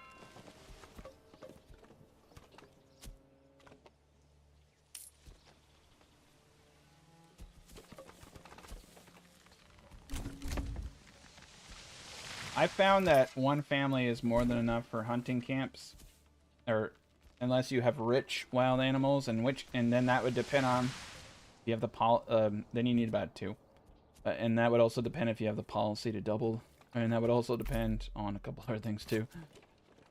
All right, we're in good shape. Okay, so it's time to tax these peasants and start building up our army. I'm thinking about getting a blacksmith up too. Okay. Let's we're not doing any kind of crazy designs here, so we can just, you know, build cities as seen fit. We're gonna get a blacksmith up right here. I'm not trying to die. Well, once you hit 20 burgers plots, you want to go immediately to 40 if you do decide to go that route. But you don't need to really build big cities. They are not as advantageous. Perfect.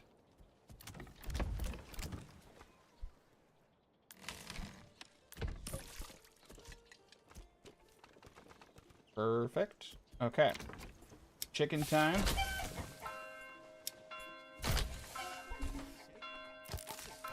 Some chickens going. Nice. We're gonna have a lot of families moving in here soon. And the chickens are really gonna help offset our third food group. Alright, storehouse is definitely ready to go up. We're Linek. I don't know what.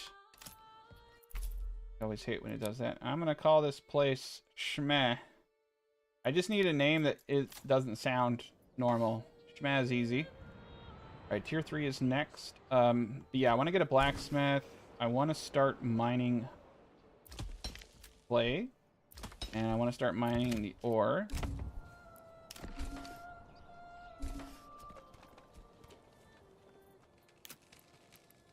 We're going to want to get a clay furnace up. This area is starting to grow in a way that needs a little bit more organization, but we're not going to give it any of that. We're just slamming it all in. Peak city design here. All right.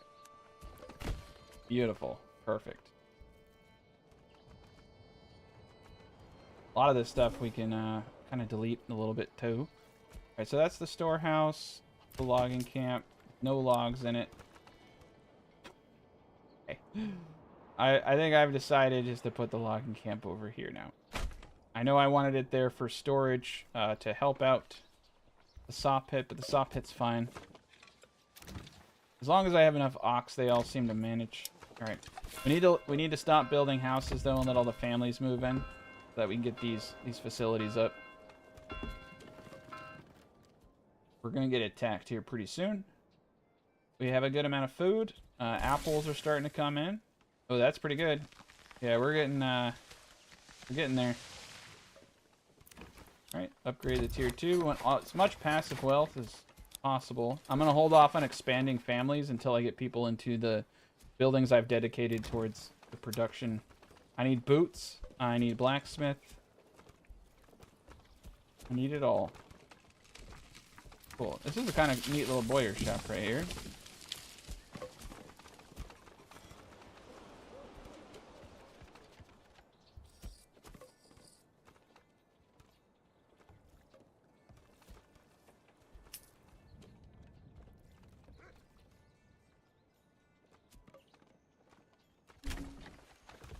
I wonder if I do actually wonder. So like, So the vegetable garden is not carrots. It's actually like vegetable. Like even if you look, I mean, those are actually carrots. Those are carrots. I've seen them grow other stuff though. Like over here, they're growing. I don't know what the hell they're growing, but they're growing. Those aren't carrots. These over here are definitely carrots, but these are all supposed to be vegetables. Man, that is a lot of carrots. These are some Bugs Bunny loving people. Man, they should let us grow rabbits. We should be able to put rabbits in our burgers plots. Eat the rabbits. So I'm gonna get some hate for that one. Okay, we need to get this guy up to tier 2. Wabbit season. Okay. Alright, everybody's got a therapy chicken. I think we're good on the eggs. Those are helping out a lot. We have 3 food types. Take a gander at what people really want. They want booze, and they want a new church. Okay. I can, well, the booze is going to be a little bit off. Where are you? Yeah, clay furnace is going to be right there. The saw pit is in a weird... Put it in a weird place. I can move it, thankfully. We're going to move it right here. So I can get some more industry back in this area. Alright, here we... No, we don't have anybody living there yet. That's going to be a blacksmith. Alright, clay furnace is up. Let's get it going. There's a ton of apiaries over here at the marketplace. Okay. So, yeah, I want to get a couple more.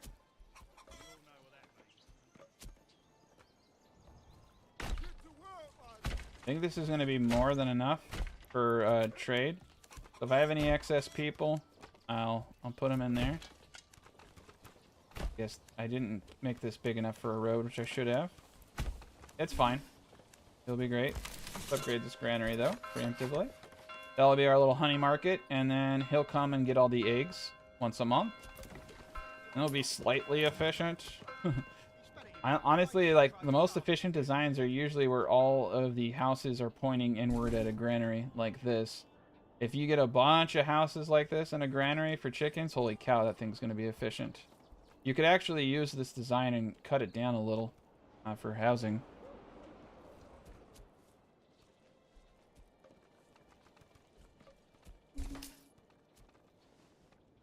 All right. Okay. We just need to let the families move in. We're getting a little close to that 51% approval. We definitely need to get this church up ASAP. Once I get those boards in, we're going to be in tip-top shape. I am a little concerned at the rate at which we are destroying the forest. We're going to need... Oh, yeah. After. There we go. Perfect. There's a lot of trees around here. I'm gonna put... Ooh, she's so close to those guys. I'm gonna put one dude over here too.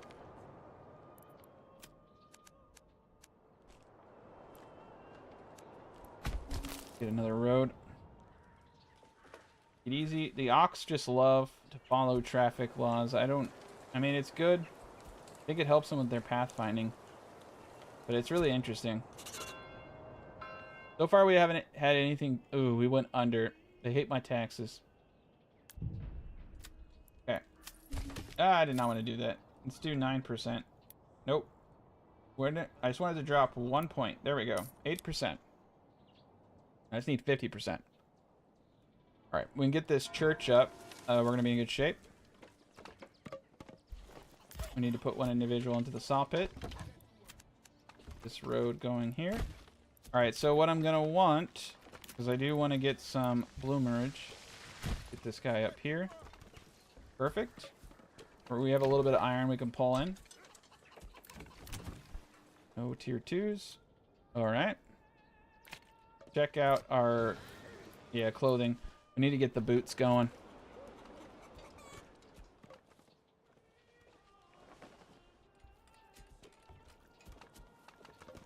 I don't typically do the reserve in buildings for fuel unless I notice they're having an issue. I tried to reduce the amount of logistical demands as much as possible. But yeah, I don't think there's any harm in reserving it. I just let them do their thing. All right. We're gonna do a production limit of 50. I might start importing iron at some point because we're gonna want to make crossbows. It's a lot cheaper just to import the iron. Okay, we're gonna stop doing clay. I'm gonna start doing the mining pit here. We want to start getting the bloomery going. All right, upgrade the church.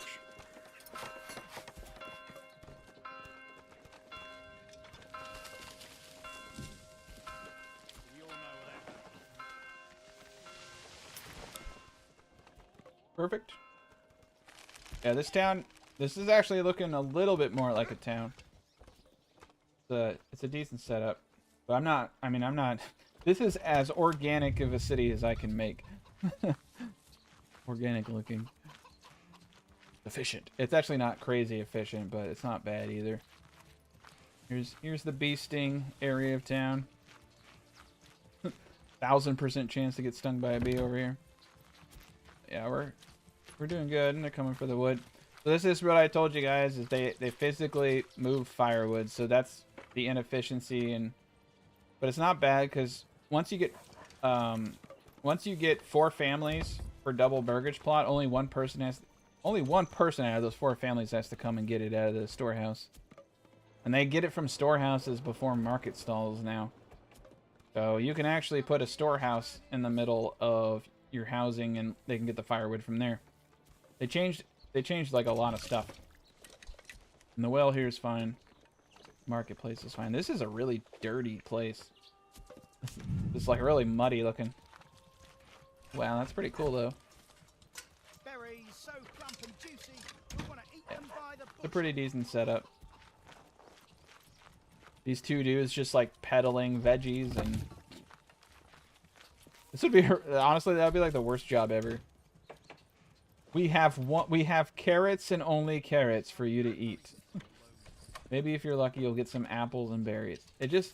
I think some of us were talking about how we wish there were like cook stations or like something like we can make meals or something. I just feel bad for these people. I feel terrible for these people. All right, granary's getting to the point. We have 3 food types, and we're over 11, 15 constructed. We're gonna preemptively get 1 person in the granary. It looks like he's gonna take the last region. That's fine with me. He's eventually gonna have to fight me, and I think I'm better than him. We have 490. I need to focus a little bit more on my army here, but that's why we're getting the blacksmith up. Okay. I think... yeah, we can't even get close. If I get close to 75%, I would. We have 5 more places for people to move in. We just need to bulk up. We just need to get a bunch of families in here now. We definitely have the food supply for it. Once the apples and now the veggies are coming in hot. And now the berries are coming in hot too. 49%. Alright, we're just gonna stop taxes entirely. Sometimes the game does this and it pisses me off. Okay. So the raid is now here. He's down there. They're up there. We're not even gonna have to fight. The Lord is gonna protect us. So I don't even have to fight. I have money too. They're gonna kill all of them. Hopefully.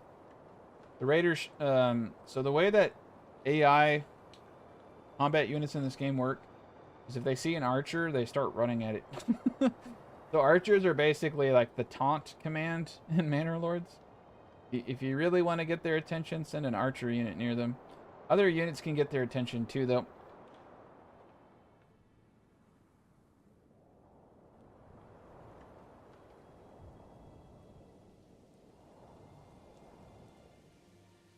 Alright. Well, that was dumb.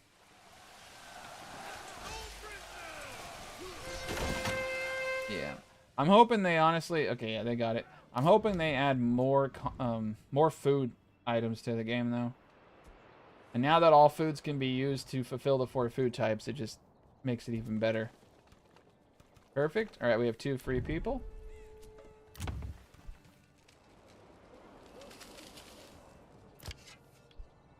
All right, the berries. We're going to need about 6 families for all these berries.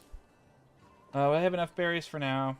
Yeah, we got a lot. Apples are coming in. The eggs are coming in. Got the honey area up. Perfect. Got more than enough families for these. These are some huge plots, though.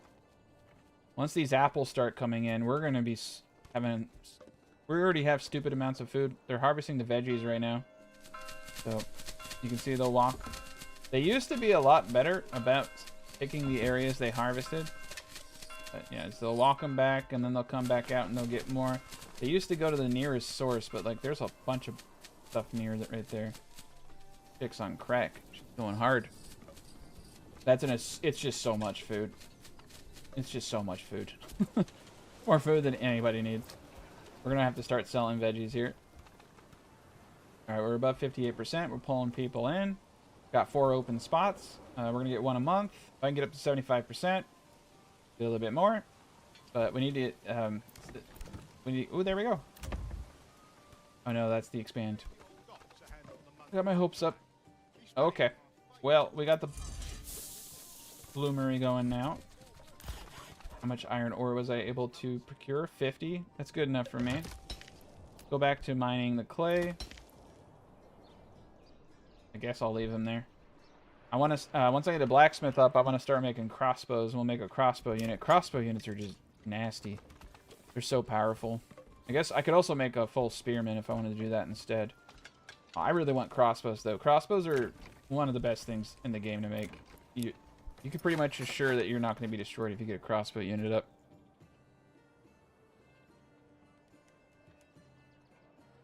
So you're asking, is sheep a good one to go into? I don't like sheep because they add more units to the game. I'm not the right person to ask about that. I don't think it's a very useful... I don't think it's very useful. If you get up, like, I think you need about like 70 sheep, but when you add 70 sheep, it really starts to lag the game. So I kind of shy away from sheep because it just adds more. It just adds more assets. Although my computer could definitely handle it, but I also haven't found it to be very like worth the time investment to getting a sizable you have to get a pretty sizable sheep population. But I think there are individuals out there who do enjoy that, but it is, I guess what I should say is I've never found it necessary. There's other methods for getting food and money that I think are faster and easier and just a little bit more straightforward. I just try to avoid it. I mean, I put my points in the things that produce, like honey.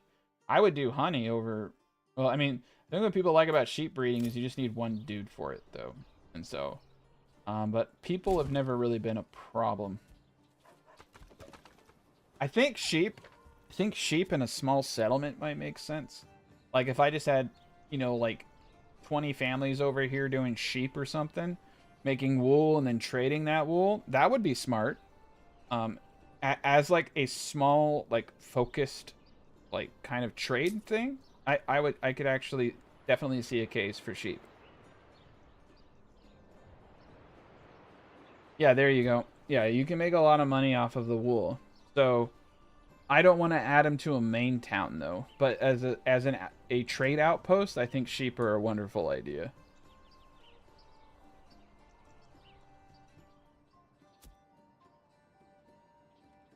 You sell the wool that sheep make. The sheep make wool. And then you can sew it. And you make yarn. And then you can trade the wool too, but you trade the yarn. You trade wool and you trade yarn. You got 2 trade items.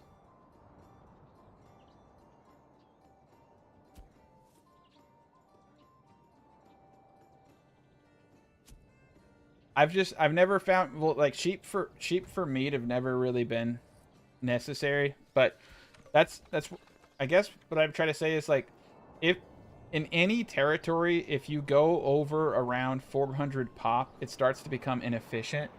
The cleaner and smaller you can keep a region's population, the more lucrative trade is and the easier.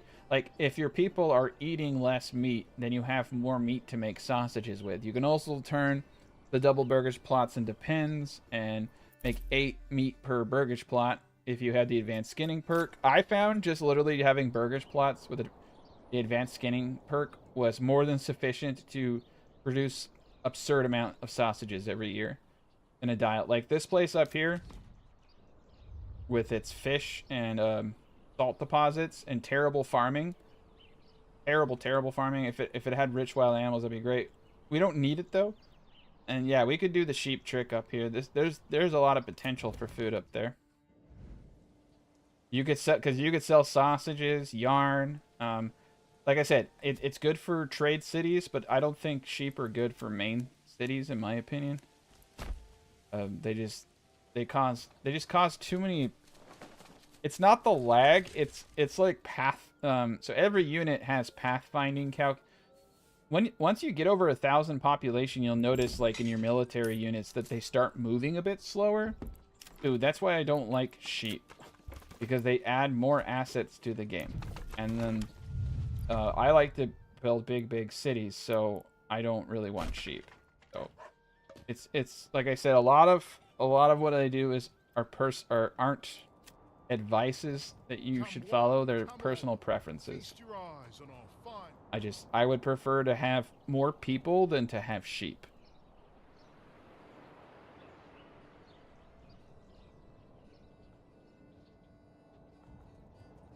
But I maybe I should try sheep out. Maybe I can be brought over to the sheep side of the force. I don't know. Okay, cool. Tier 2 here. And tier 2 here. Nice. So that's booze and boots. So we'll want to get the malt house up next. Yeah, we could do... The granary over here can assist with some of that stuff too. How should I do this? The malt house, I think I'm going to put here. Next to a granary. And I think I'm going to put the tavern. We got everything kind of all over the place, but it's okay. The manor there. I'm kind of built into this corner. And I think I'm going to put the booze right here. And then... Yeah, we got the road right here into the granary. And the trade post is right here too, so we can do lots of good stuff.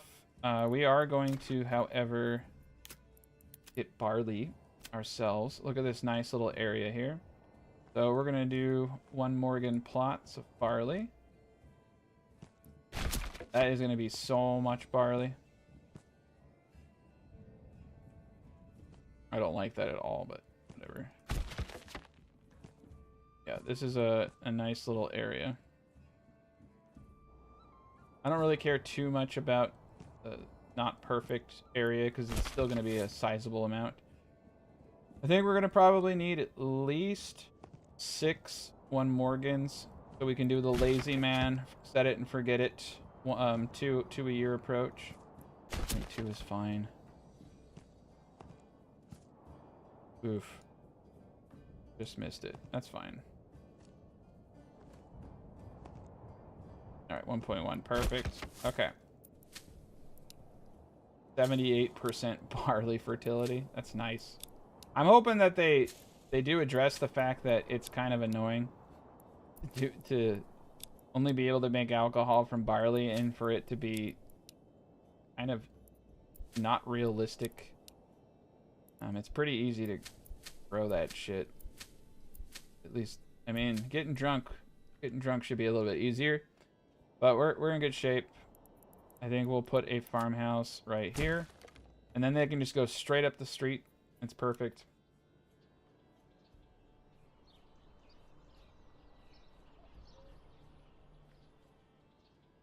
Yeah, that is the problem with the sausage meta. You're right. Is that you need 2 points to get advanced skinning. And then you need 2 points to get deep mining. So if you go for a sausage city... Yeah, Boom, boom, boom, boom. That gives you 2 more points. And typically, I don't know what you're going to do.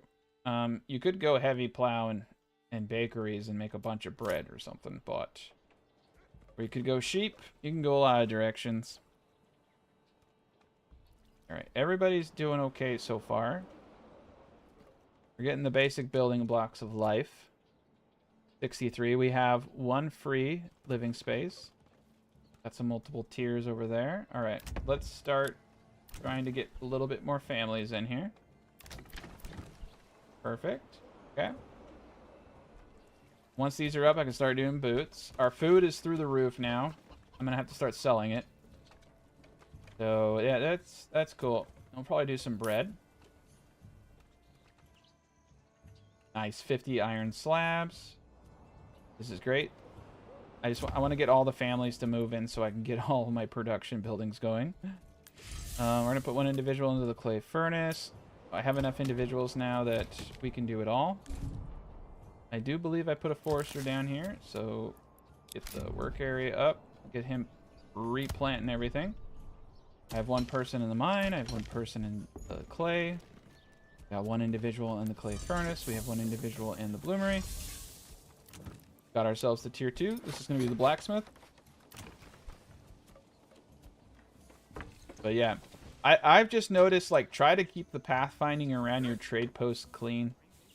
You can honestly pretty much jam-pack these things in, but there's just something about being on the King's Road that just, I think, I don't know. It's all superstition. Just don't even listen to me. There's just something about it. This seems to work better.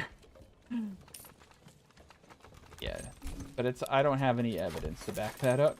So you can't really say that's the way it works. Not how testing is supposed to be. Just trust me, bro. All right, malt house right there. Yeah, exactly. For fermentation, apples. I would be happy for. I get like growing something like apples being too easy. I'd be happy if we could use excess honey to make mead or something, man. Just like, which is a little, honey isn't as easy to mass replicate as apples. Because if we could use apples to make alcohol, nobody would use barley. You know what I mean? People would just make big old apple fields. I mean, which isn't. I mean, if you want to talk about immersion, it is actually realistic. Maybe. People didn't... I forget, but apples were actually only recently... Like, the apples we have today are pretty recent. Like, edible apples like that. They used to only be made for, like, mashes and stuff like that.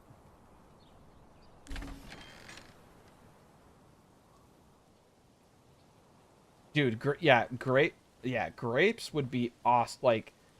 Grapevines and stuff would be next. That would be next level. If they brought that shit into the game, I would be so stoked. Because that would look like, that would look so good in this game. Just vineyards, stretching down. So it's like, this is what we got. Imagine if those were vineyards instead of just depressing, barren farm fields. I mean, the farm fields look nice enough, but I got the bushes. But yeah, look how well this game looks. So we're not using any fake frames. I turned DLSS off, so no fake frames were harmed in the making of this video. I don't know, but it's looking good. Everything's looking beautiful. Max graphics. Yeah, you can't beat this game, man. It's hard to play other games after playing Manor Lords too. Other city builders, they don't have the vibe and they don't have the feel. And I think what's crazy is this game's still in early access. Who knows where it's gonna go, what it's gonna look like. Don't be shy, good sirs and ladies.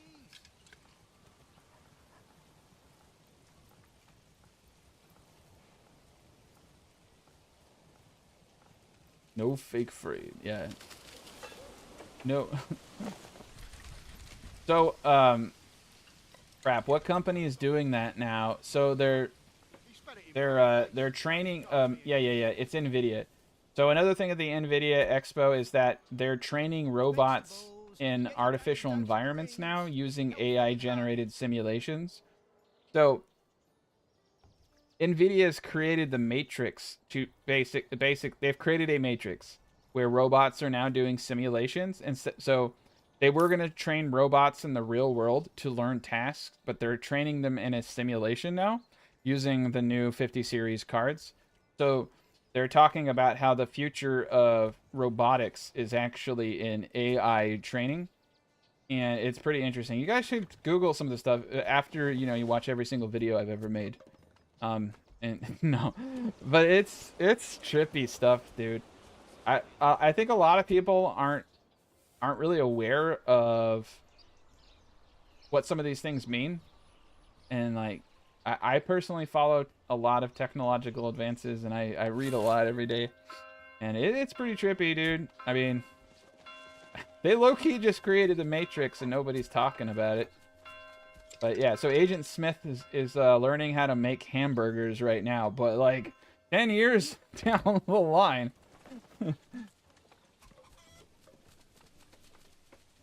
Yeah, total. I won't rest until they make VR Manor Lords. I want to be fully immersed. That's what I'm going to. I think what's crazy though about these AI graphics cards and AI generations and just everything is like the amount of computational power things need. My big dream is having AI opponents in video games that learn from you over the course of your life and like are constantly challenging you and making you better at, you know, tactician and all that kind of stuff. I think AI has some exciting possibilities. But it's also kind of the concept of AI studying me for my entire life to learn my weaknesses is probably also equally as terrifying. Probably not want that. But I just that's how badly I want to be challenged. Is I'm willing to risk the complete annihilation of the human species so that I can have a good game sesh. So that's who I am. I just have to accept it. Alright, we're gonna get the castle walls going. Get it going.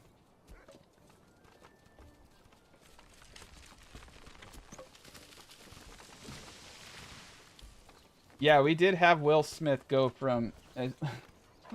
we did have Will Smith go from nightmare monster eating spaghetti to almost normal looking Will Smith eating spaghetti.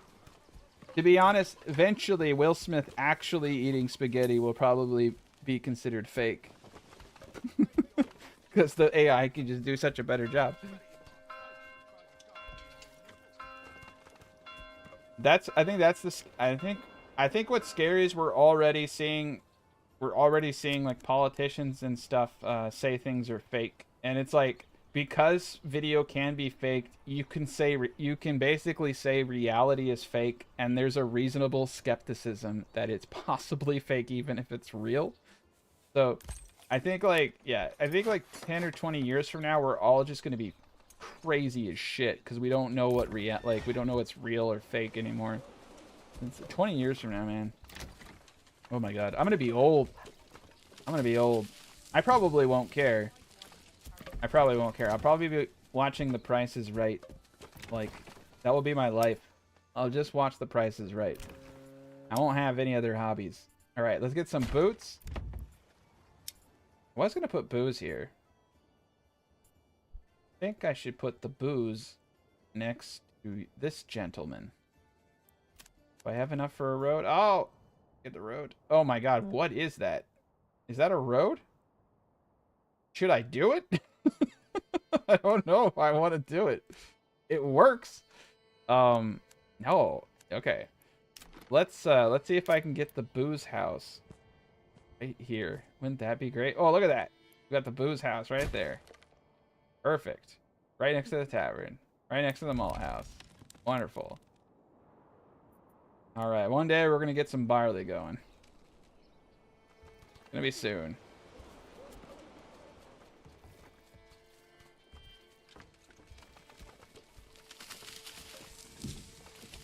Yeah, I can't always remove it. Yeah, I don't know. I used to care about a lot of things when I was younger, and the older I get, the more I realize that it's out of my control, and that I'm just hurting myself by thinking I have any control over the chaos of the world. Just better to game and talk about being immersed. I want to be fully immersed in Manor Lords. I want to feel the so like yesterday I bought like 2 pounds of carrots and some raw meat, and I'm gonna just really commit myself to the Manor Lords diet, and so I can get into the mind of what it feels like to live in these times. I think outside of dying a preventable death, like, it would have been really cool to live back here. But most likely I would have, like, probably would have eaten, like, something I shouldn't have and died by now. So, I think probably romanticize living in this time period. I'd be dead. I'd most likely be dead by now. So I'm living in the right time for me.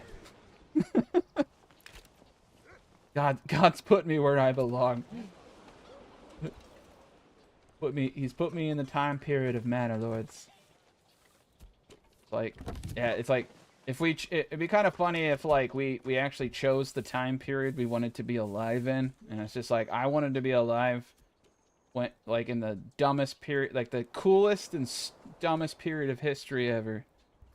I think a lot of us imagine like 200 years from now, everyone's gonna be like flying space cars, and people will, you know, will be a lot more intelligent than they are now. But we're living in just one of the most absurd periods of human history. I have to imagine that people will get their shit together eventually, but I mean, they either have to, or we're gonna destroy ourselves. So if we don't destroy ourselves, we would logically have to have gotten our shit together. So yeah, it's crazy. I think the craziest thing to me is that there's an island of trash the size of Texas in the ocean, and just nobody gives a shit. It's like we got a big, like, how can we continue to consume at the level we're consuming? I just don't. So it's like, I think we're enjoying a quality of life that like in the foreseeable future other people will not be able to enjoy. Like, eventually our consumption is going to hit a point where we just fuck shit up too bad.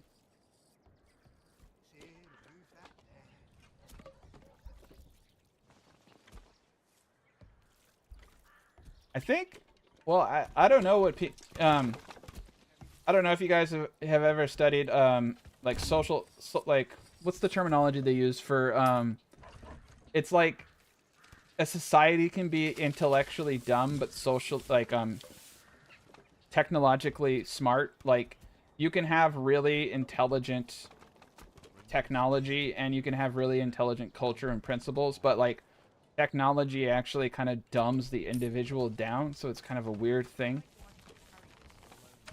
They're talking about like if we met aliens, or like what an advanced civilization would look like, and it was going into like, you know, how aliens would have really, really advanced technology, but they could actually be kind of dumb, because it's like the technology is a part of culture, and so like they're technologically advanced, but that doesn't mean that like individually that they'd be more intelligent. Actually,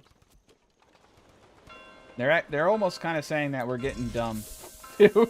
Like, they're like, we had like, if you look at what they're doing with like Neuralink and all that shit, pretty crazy. I think it actually would be possible for like for us to be like cybernetic and have something like ChatGPT in your head. Imagine if you could just ask any question and then a voice in your head told you the answer. That's possible. We're really, we could do that. I think we could do that in the next 50 years for sure. So, I mean, so you would be, you know what I'm saying? You'd be like your civilization, you'd be technologically smart. Like, and once they figure out how to like download thoughts and experiences and tech, like, what if you could become like an AC repairman just by putting a plug into your, it's Matrix style, but like I think it's possible. So it's just like, what if you didn't have to learn anything? What if the future of YouTube isn't watching a video, but it's just you downloading a program of how to play Manor Lords that I made or something? It's just, I don't know, man. The future, I think the future is gonna be fucking crazy.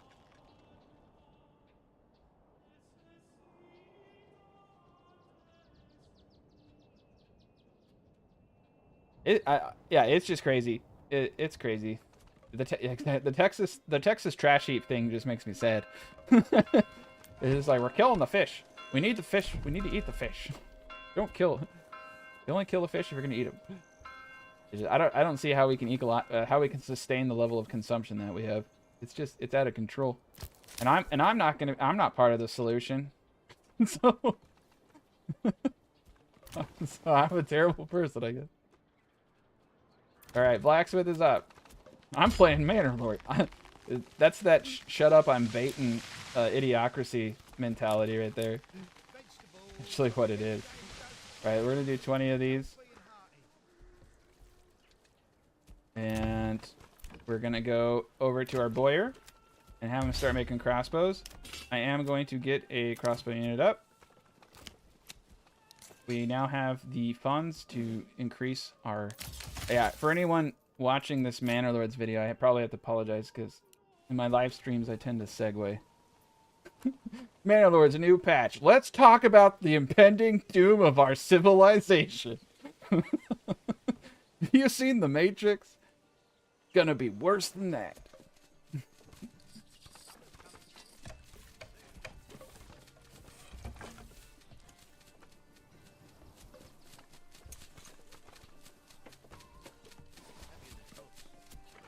Yeah, I've studied Socrates, Plato. I've studied every Greek philosopher, jib jab you can think of. I've studied a lot of Roman philosophers. I took philosophy in college and I took extra stuff. So a lot of that stuff, a lot of those theories just kind of blended into my head. I don't even remember who said them anymore. I don't think it really matters. Doesn't. Just, I don't know. Shakespeare had it right. A rose is a rose by any name. It's just like, it doesn't matter who said anything or anything. It's just nothing really matters to that extent.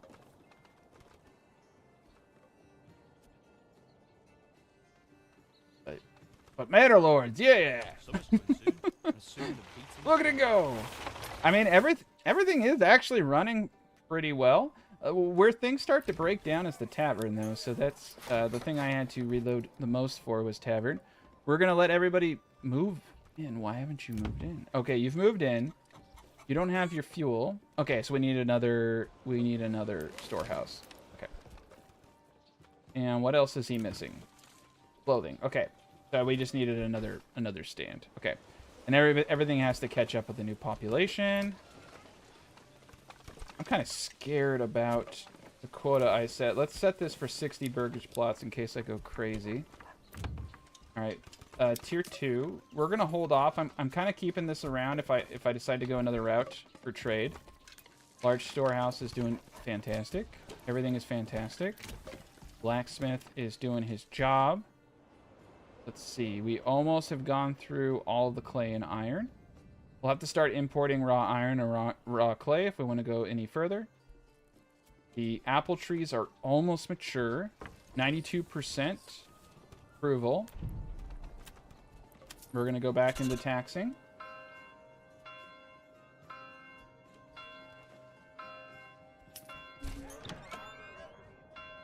Oh, man. Yeah. I don't know. It's all really interesting. I think the most interesting thing about artificial intelligence is just if we ever get it to a place where it's useful, it's probably going to accelerate technology at a pace that we can't intellectually keep up with. So we're going to have to all become cyborgs. Oh yeah, we definitely need more ox. I did not have enough ox. I have 2 horses. We're going to need some more. All right, the tavern is up. There we go. The booze room is ready. We have 3 free families. So we are at 16 constructed. What I need to do is get 4 more houses up. can't put anything here because we're... Oh, it deleted it. I got too close. Got too close with my walls. Okay. We're gonna make a happy... Ugh, that is not a happy circle. That is a sad, sad circle. Okay. Want to make a happy circle. Okay, the circle is happy. I don't know how I made that distinction, but... okay, it's not a happy... It's the circle we get. Alright, we need more boards. So I need to expand. Stop it. I think it wants 80. We'll have to go up to 100. Pop that up. I think the forester better be doing a good job over here, but doesn't look like he is. And we have this gentleman over here. Go to the advanced tab. He's at a full 28. Pop. Cool. Alright. We're gonna need 6 families over here. Everybody is trekking along. I feel like it's not telling me everything that I want to know. We do got crossbow units. We just need more families. We only have 105 people in this city, but it's great. I like the Brondo though. The Brondo is really clean. Four houses, mass producing food.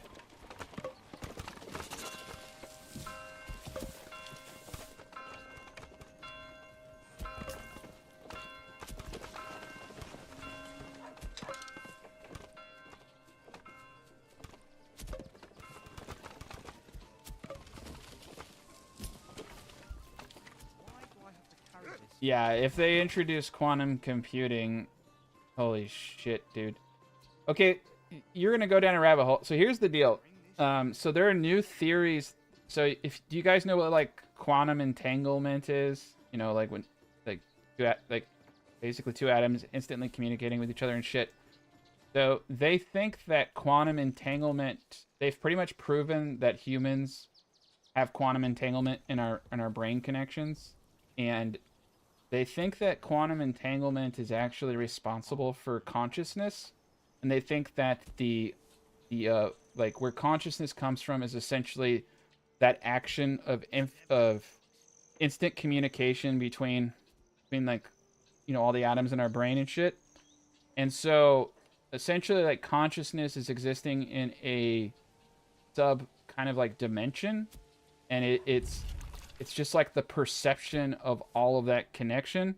But anyway, so my theory is, well, if that is what is responsible for consciousness, which is quantum entanglement, the entanglement of atoms and all that crap, if we do get into quantum processors and we could replicate quantum entanglement, like could we create consciousness and artificial intelligence? And so, I mean, this is all, you know, theory and shit. So, anyway, yeah, let's talk about Grapevine. Sorry. Future of Manor Lords. Nobody's high enough for it.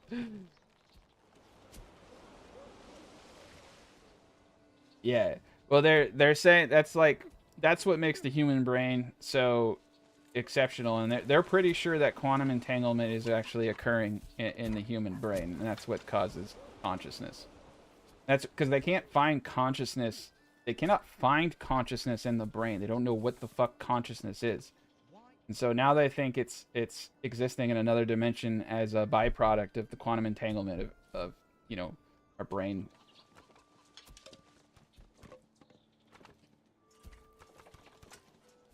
Hey, it's pretty trippy stuff. I've been reading some books on some far out there theories about quantum entanglement and consciousness. It's actually, I think, really interesting.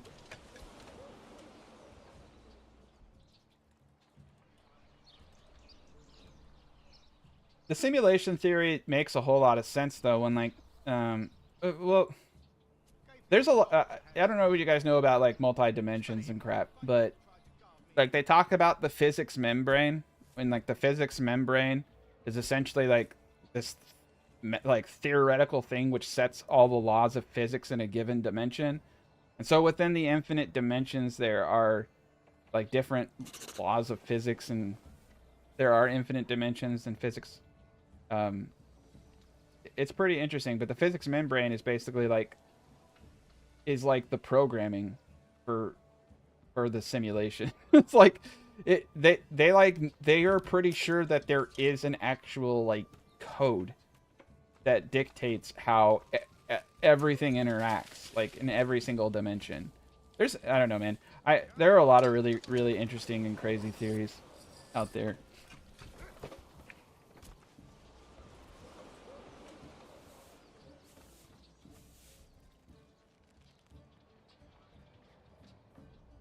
Well, I mean, but what's kind of crazy is that a lot of the simulation stuff goes into like, what is it, the theory that things only happen if they're perceived.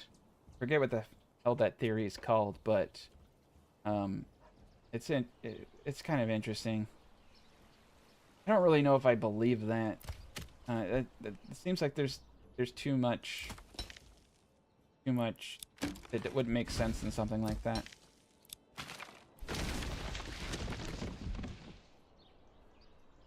They're trying to prove that things only happen if they are perceived, to prove the simulation theory. Because if they can prove that, then like, yeah, we're in a simulation because things are only rendering if they're perceived.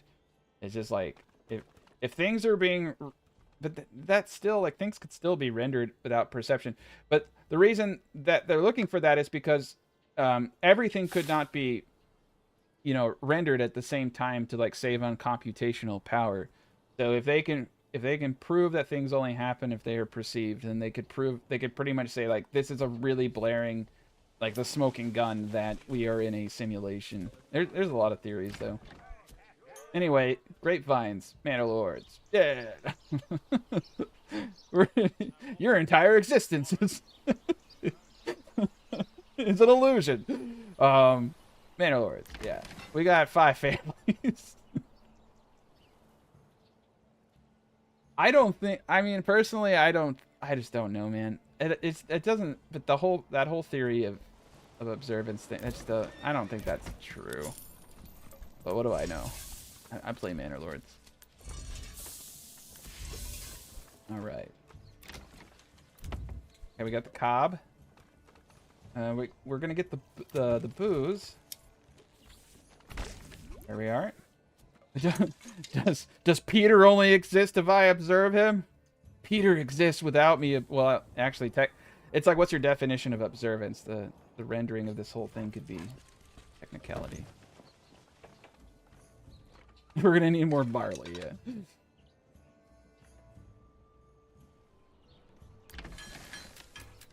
All right, we're gonna get more barley. 3 families is not gonna be enough. We're gonna need 4, but it's a start. We need to get the fields prepped anyway. The first year of farming usually always sucks because you don't get everything plowed quickly enough in time. So, but yeah, these people should put their backs into it, and they should get a good amount of work done. This is actually a pretty awesome setup. Let me take a gander at the farming. Barley, barley, barley. Yeah, this is all yellow barley, which isn't terrible. It isn't terrible. And look, we got somewhat decent roads around everything. Yeah, Peter is the construct of my mind. He does not exist. Maybe I am Peter. Maybe we are all Peter. I don't think we're all Peter. Peter's not cool. All right, we need 4 more burger spots. And I need a spot for them. Okay, so we're going to build this area over here. What do I have going on over here that's important? Not a whole lot. I want to do the chickens, though, and I want my chickens to be around here. I could put the plots back here. Anything is better than nothing. Yeah, let's do something kind of weird. Oh. Let's just make sure that we're not getting our berries. Okay, perfect.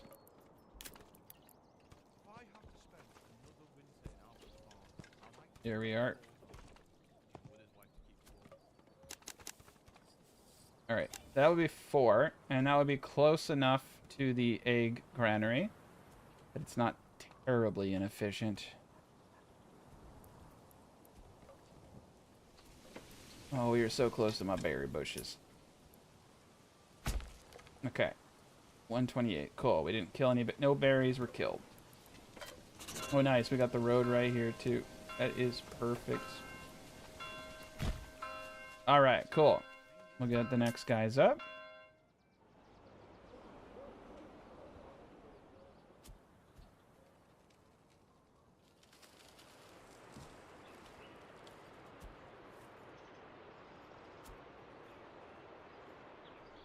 Crossbows are where it's all at, man. They're the best. Where am I sitting? 20. Actually, I don't know. How many bows do I have? We got 32 cross, 51 war bows. Mainly, we just need to get more bodies in here. So tier 3 is honestly the next objective. Food is through the roof. The apples just finally went mature here, here, and here. So that's going to be huge. The eggs are helping. But yeah, we just need to start throwing bodies in. What's great about doing double burgage plots is once I get my marketplace dialed in, I don't need more marketplaces when I upgrade the tier 3. I like having very reduced stuff, so we're in good shape. We're going to need just one more market stall for that 4th food type. Okay. We're going to put a cap on ale. If it doesn't work, then I'm going to cry. But we need more workers. Okay. Let me see what I can do over here. Okay, we got 2 out of 3. We're going to pop both those guys out. I'm going to put one over here. That's going to get my worker. We're starting to plow. Well, that's actually pretty good. 63 in the first year. Usually they do a bad job. But, yeah, a couple of years we'll be making barley like no tomorrow. We may not even have to... I still like to purchase a little bit of barley just to make sure it's coming in even when I grow it. Just in case there's, you know, any kind of hiccup.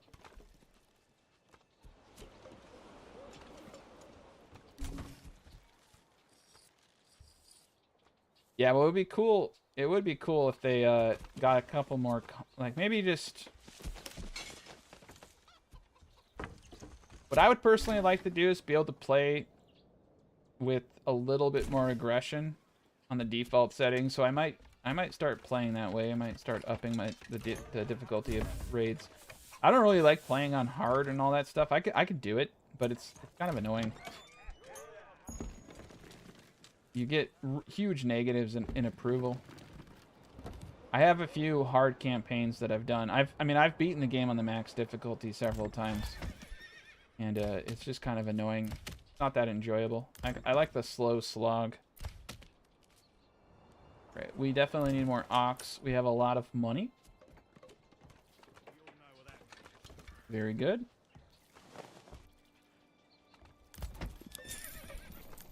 Okay. We have 6 months worth of fuel. You can see that they're not doing a fantastic job here. We definitely want to get a forester. I thought I had one. Why do I have to carry this alone? There we are. All right, 3 family spaces.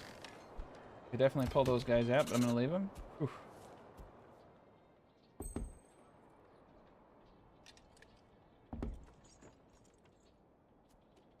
Yeah, I'm not even sure how easy it is to get your first family on hard mode. You most likely are going to have to get 2 food types and a church up with just your 5 families, so you have to micromanage and bounce them back.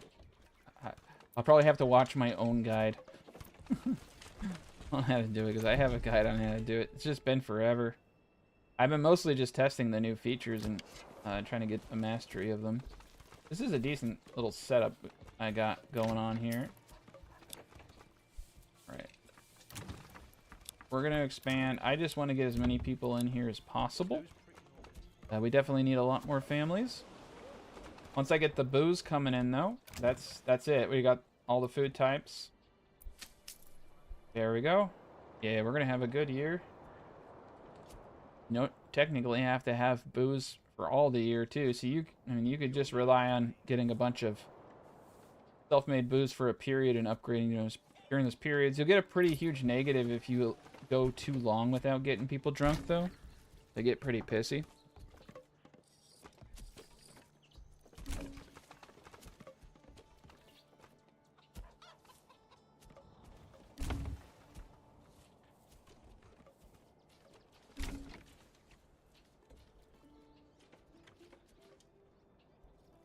Yeah, it's gonna be interesting. I'm still hoping they make a historical Total War, like a Medieval 3 or Empire 2. I played Pharaoh like for a little bit, but did not like it. Not my style. I might give Pharaoh a chance one day though, when it's had a lot more content on it. I heard they added Greece and all that stuff, so that's pretty crazy. Okay. One person in the tavern. Got the booze. We got the malt house. I'm gonna put one more person into the farmhouse, and I think that's gonna be more than enough. Okay, so our alcohol production should be good. Logging camp is full. We have 3 logging camps, so that's quite a bit of wood storage. Another ox. Never have too many ox. Well, I guess you technically can, but I think I've had up to like 30 or 40 ox. I go a little crazy on the ox. All right. We're gonna put a forester here. We are. We should probably increase the rate or the minimum quota for... We've been selling a lot of firewood. Doing 150, let's do 250. Eventually I'll start selling warbows and all that kind of stuff. That's another reason that smaller villages tend to do better. It's like you just have more resources to sell. But, I mean, this city's doing pretty decent.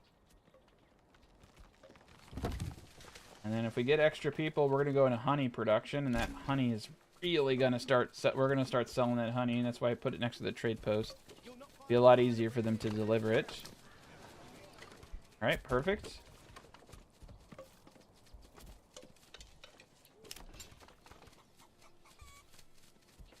How many crossbows do I have now? 30? Okay. So we're gonna go back. Oof, we're gonna go back to warbow production. We're actually gonna increase the capacity to 100, and I'm gonna start selling bows. We're gonna sell anything over 50. We have 50 to sell. Establish a trade route. That will help us out. Yeah, we have 30 crossbows I can put. Bloomery's good. Pop hit's going. Blacksmith's going. I want this guy. Yeah, I think we're gonna do I think we are gonna do a joiner's workshop. We can make shields and we can sell shields, so we can just sell it. Like, honestly, wood is very lucrative as a trade item. A lot of weapons can be made. Right. Perfect. We have 2 available living spaces, so I know we have no one to build. They'll come in. I'll just wait for the next family to build. We have 1,000.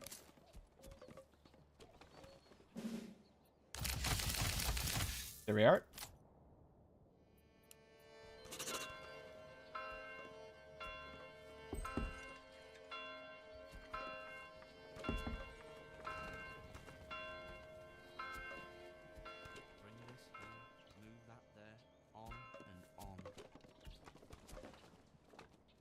I have like, whoosh.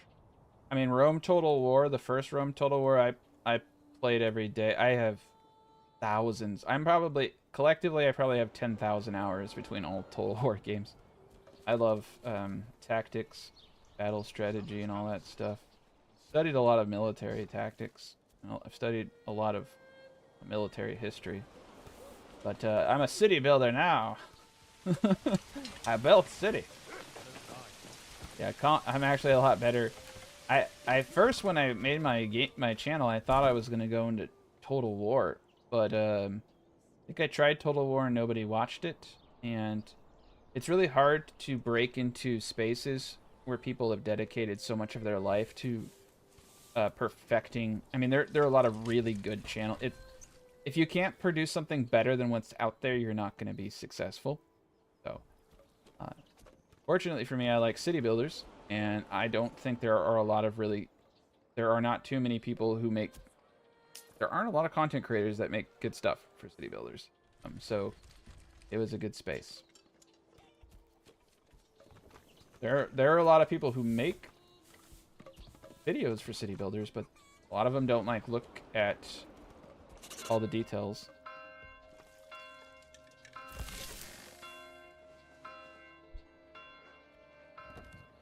Yeah, there are a lot of really good Total War channels. I'm not knocking. That's what I mean. I'm like, I can't compete. These guys have, like, when those people have been doing it for, like, doing it for years and doing it well. It's just, you can't, it's really hard to break into a space that's so well established. It would have to, for me, it would have to be a new Total War game. Where if the playing field is equal, I can compete. I mean, I've competed when Starfield came out. My content was going out against people who literally do this for a living, and I was making much better content about building settlements than they were 1, 2, 3, 4. And as long as the playing field is equal, I know I can compete. But it's really hard to compete with established channels who've spent years perfecting and their knowledge of a game. You just can't compete with that. I can't. I'm not that smart. Smart enough, but they're just really good. It would take me like years to get as good as them. It's kind of a sad thing, but it's just like in life you don't have to be like, you don't have to be perfect. You just have to be the best. Like, you don't have to be completely perfect at everything as long as you're just the best that there is. So, kind of how, like, I think a lot of people hesitate to do things in life because they want to be perfect, but you don't have to be perfect.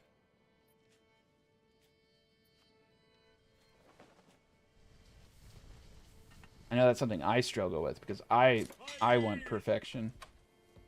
I want to be perfect, and like there have been times where I've almost not there have been times where I've thought about not releasing things that turned out to be like really well received because I didn't think they were good enough.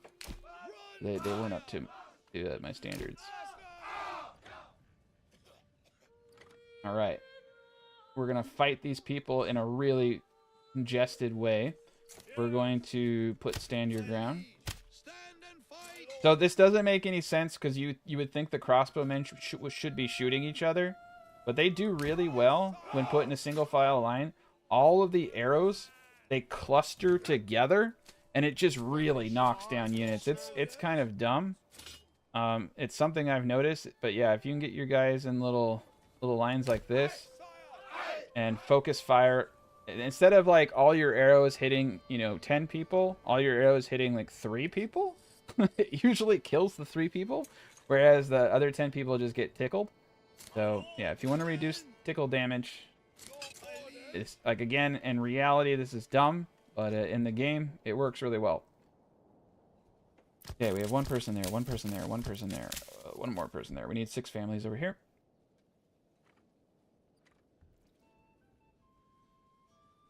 I like land battles, man. I like land battles a whole lot.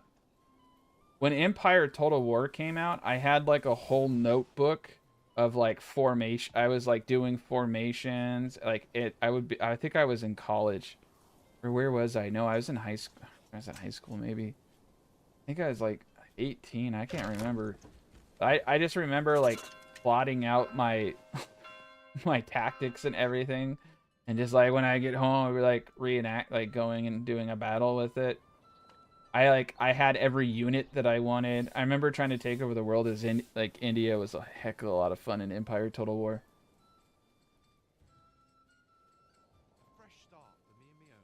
But I was definitely attracted to going Manor Lords because I thought it was going to be a little bit more like Total War, but it's not. But it's its own thing. The combat in this game, though, is really, really cheesy once you know how things work. It's not intimidating whatsoever. This is a lot of people. This is honestly a lot of people for how little I have. So I am going to need to be a little intelligent. And it's possible that I could screw up pretty badly. I'm very, very overconfident with my crossbow militia. Crossbow militia is just... It's like having an elite military. Like having muskets. Honestly, these are more like muskets than crossbows.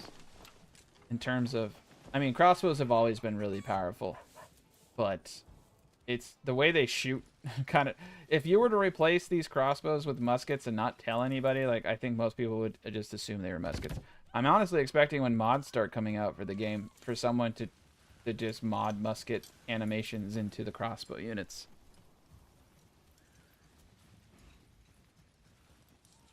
Yeah, sorry. Going Medieval is another video game that I play where I make castles. That game, interesting, that game died off hard though.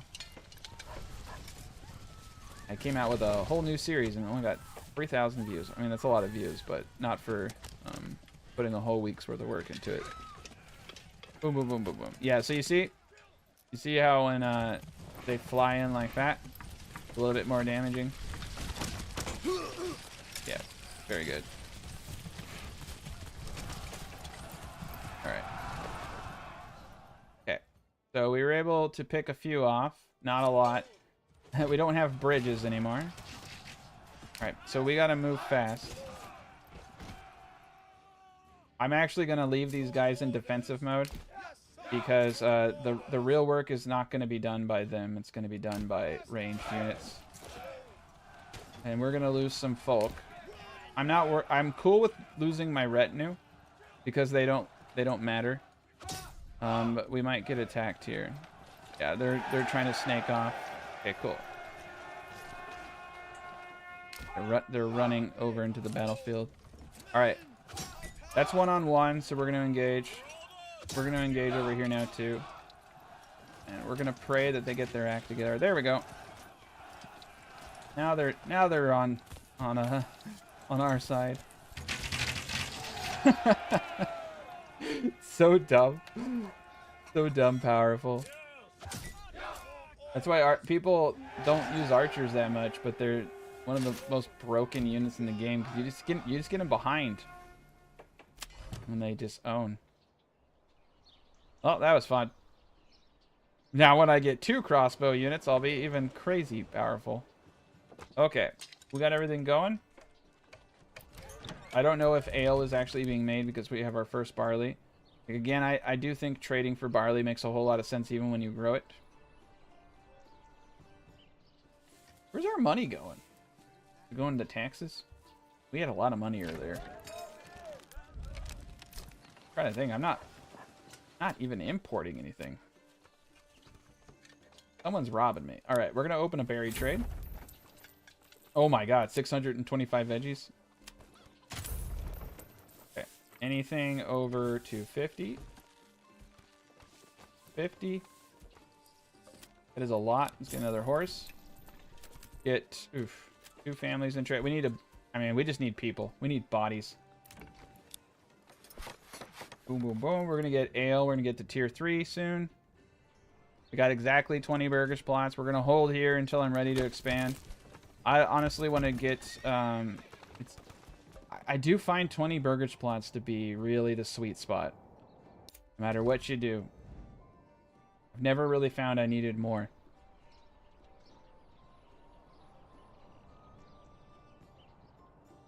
You know what's interesting about the repeating crossbow? You're talking about the Chinese repeating crossbow. Is it was like, you know, Henry Ford's assembly line? They use one of the most, like, at the time, China used the assembly line to create those repeating crossbows at an industrial scale. It was like the first time, like, the Chinese Empire, like, that Chinese Empire or whatever it was called eventually failed.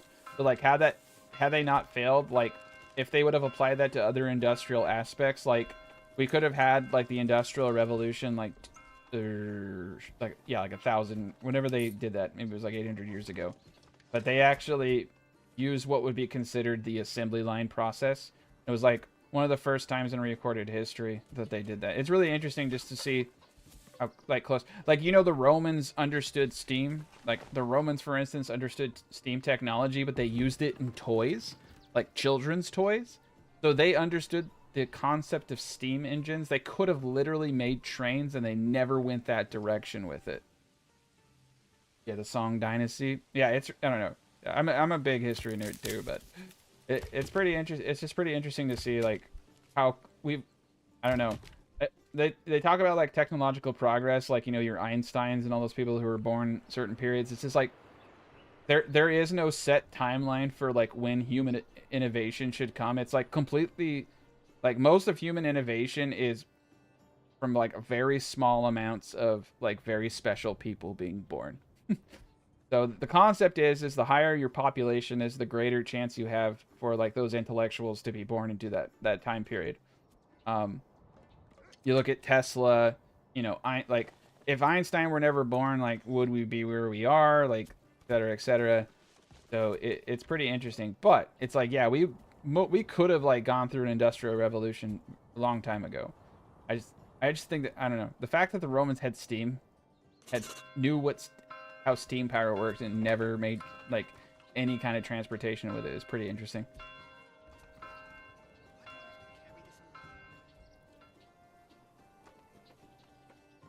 Yeah, I mean, there's always limitations, but yeah, exactly. Yeah, you're right. They didn't have the iron necessary.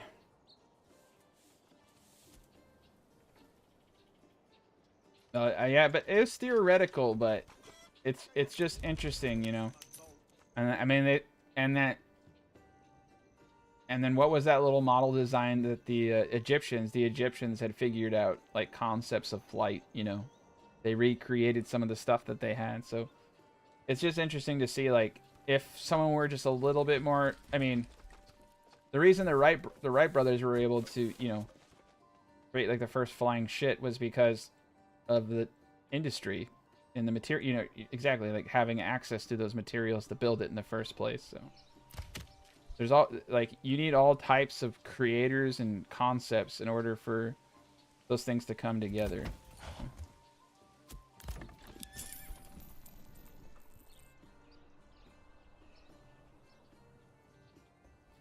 It's pretty cool stuff, though. I'd like to think we might be a little bit better off, but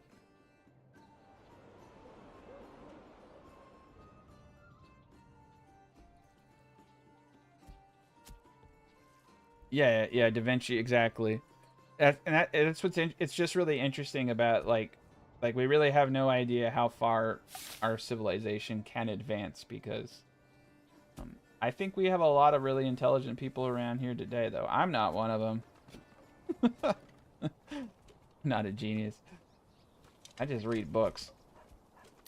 But real geniuses are people aren't.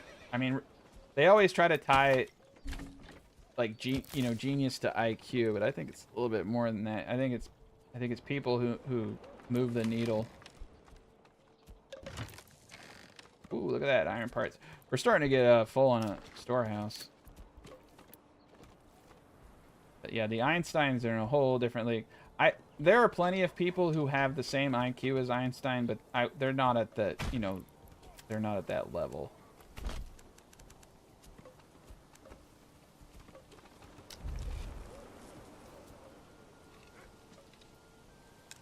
Ooh, the pantry's full. Look at that. 176 apples. So, oof. Yeah, we have 4 food types needed for tier 3, so we have a lot of food. I'm gonna put another thing up. Okay, so the barley is coming in. Oh shit, I forgot to turn off ale being stored at the large granary. Alright, well, let's see if they patched it. We are making malt. We are bringing ale to the tavern, so it is producing. We're capping it. Okay, well, things are moving. We, however... Oh, man. Okay. So, we're going to have to start... Let's pause. We're going to have to start setting things up correctly. So, we want honey. We want eggs here. And we want malt, alcohol. I'm going to go... some people like to put that stuff in the pantry, but it has really, really high spoilage rates. So large individual here. We're gonna pull one out. We're no longer gonna store eggs here. We're no longer gonna store barley here, or malt, or alcohol. Everything else is fine. But eggs and honey are gonna be this guy's responsibility. A good responsibility for him. We need families, unfortunately. All the berries. Okay, it's October. I'm gonna go against my better judgment and pull everybody out. Forger hut, I need to remember to put them back. That's my biggest problem. Always forget to put them back. But yeah, we need to get this stuff upgraded, get more people in here. We're getting close. Alright, storehouse. Yeah, we are gonna need... We shouldn't need any more storehouses. We should be at exactly 20 burgage plots worth, and we are. We're like at perfect equilibrium right there. I am in the year 5. Year 5.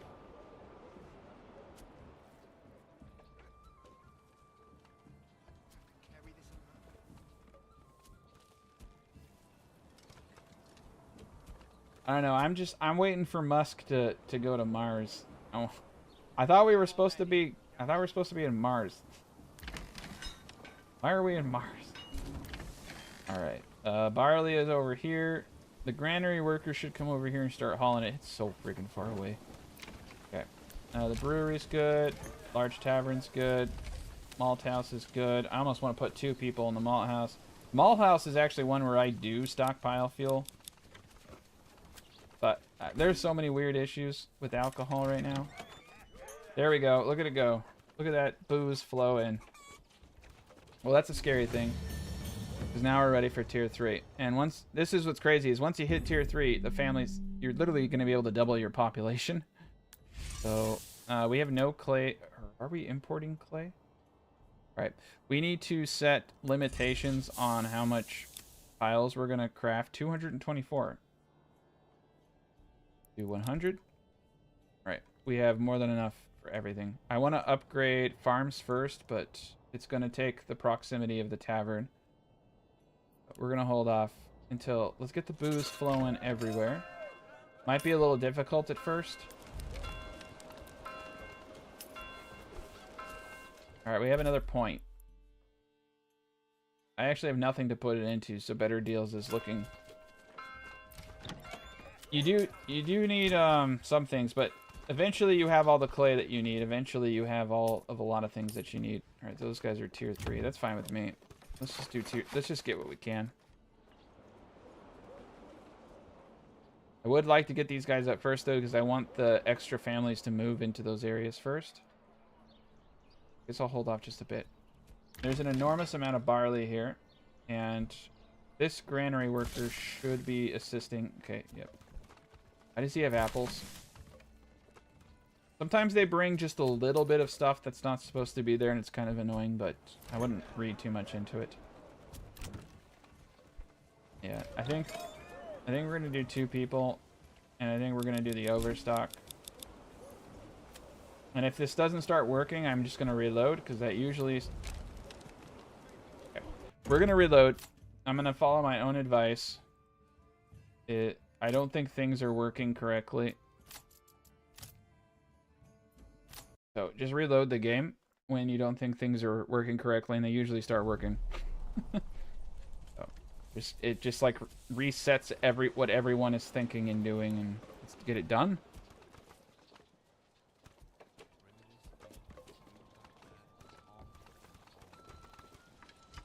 Oh, I don't think we should go to Mars. I just think it's funny. I'm not. I think going to Mars is kind of dumb, to be honest. It's just like, you might as, I don't know. I don't see the big appeal. I don't even think I don't really understand the moon either. Unless a colony can survive without any support from Earth, it doesn't really matter. So... I mean, I think they want it for the technological advancements to... I don't know.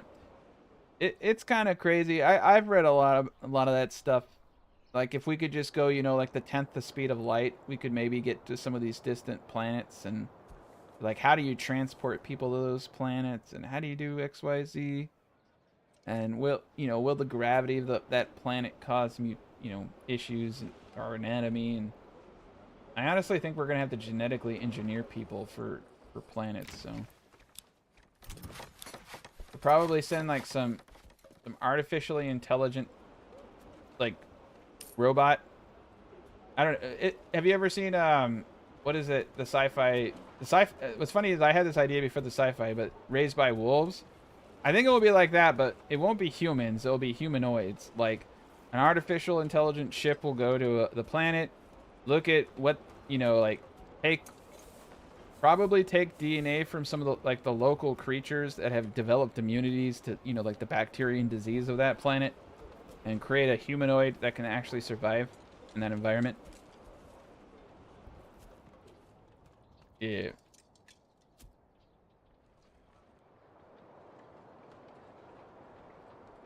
Yeah, the whole point of having multiple humanoid species is so that the whole species doesn't die out. You know, if a big old rock hits us, or we nuke the entire planet.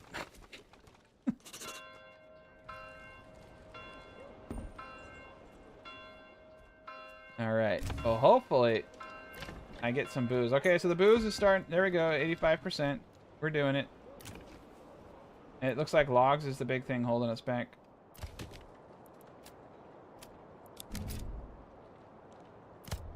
There we go. Perfect. All right. We are regrowing stuff around here, but it doesn't feel like enough.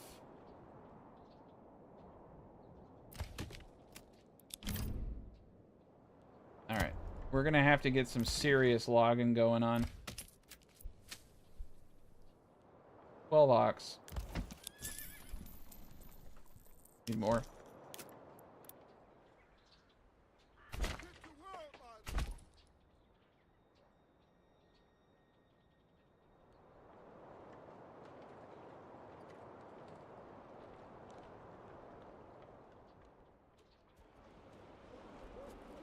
I don't know. Honestly, I'd be cool staying on Earth and everybody else leaving. That'd be good. Like, just take like 3 billion people out of here. Now the sad truth is we're all gonna stay here and they get to go have the cool adventure. But I don't know. I think being on I don't think humans will. I honestly think you're gonna have to genetically engineer a species to live on another planet. I really don't like the diseases of that planet, the gravity of the planet, like, all that stuff would be off.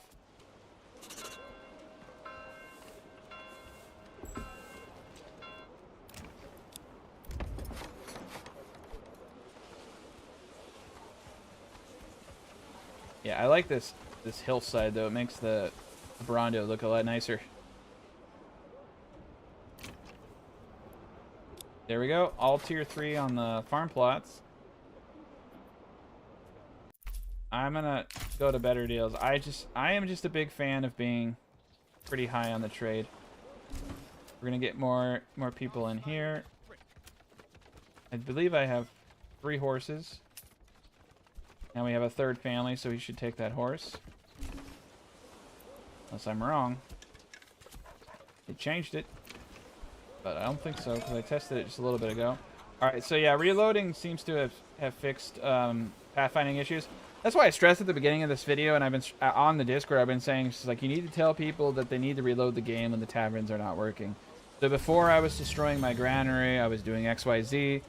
All you gotta do is reload, and pretty much every time it fixes it.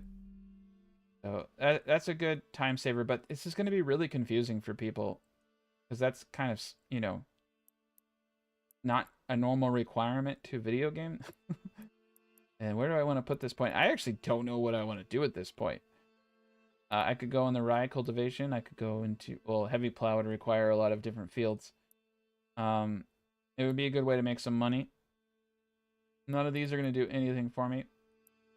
I don't have any deep mining. This is honestly one of the worst starting areas ever outside of the rich berries. If I would have had a rich iron, I would be in heaven right now. We could do a lot of stuff. All right. So the joiners were... Oh my god, I did not put a cap on any of this stuff. We have 194... I have 194 small shields. Totally forgot I made a joiner. We're gonna make heavy shields so we can get our spear unit out. I think eventually we're gonna be selling small shields. I don't need any of these. So let's get a route. Let's go for 5. I mean, that's not bad. But yeah, just selling wood weapons, really lucrative. All right, we're in good shape. You gotta remember to set your caps. Please set caps. All right, cool. Good shape. Oh, it's starting of grow season, so I do not want to forget. Berries are very important for our society. We're just gonna go with 4 for now. Eventually, I'll go to 6 when I need the extra berries.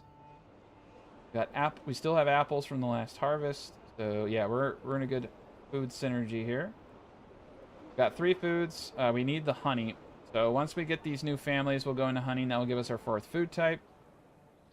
We got barley coming in. So we're doing 2. Oh my god, that is so much barley from just... Yeah, that's more than enough. Again, keep it simple.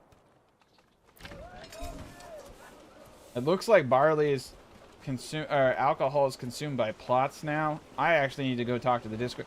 Used to be 1 alcohol per 3 family. I mean, they've totally reworked a lot of this stuff. I'm pretty sure. I mean, I know that it is assigning because it works the same as anything else now.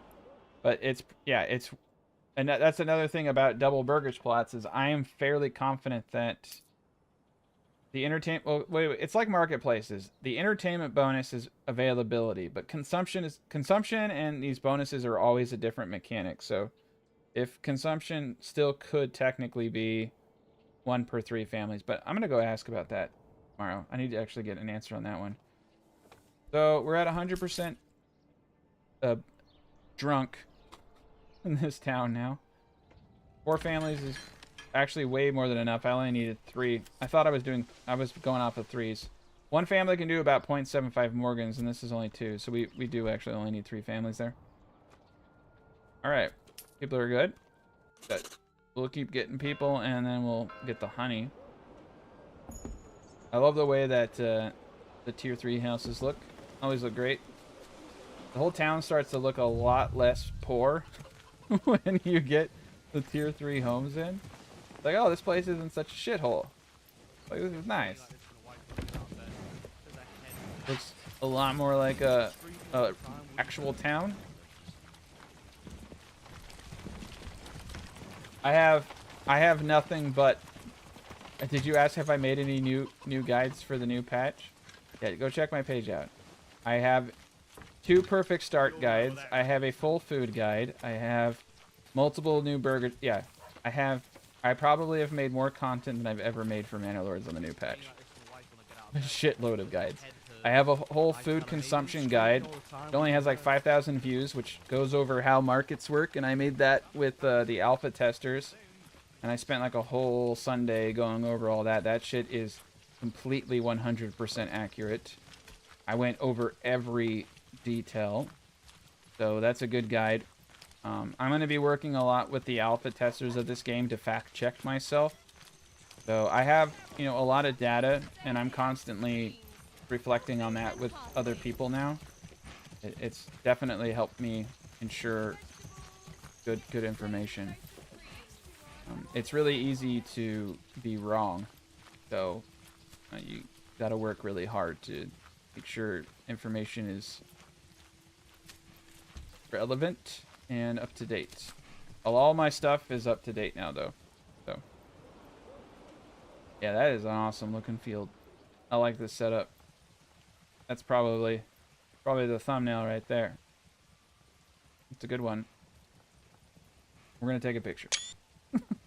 It looks a lot better than the cat with the helmet. I'll probably use that instead.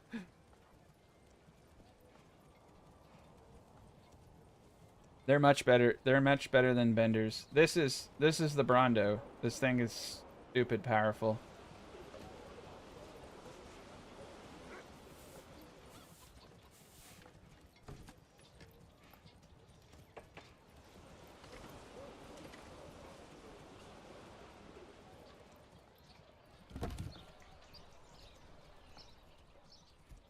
Man, yeah, I like these roads.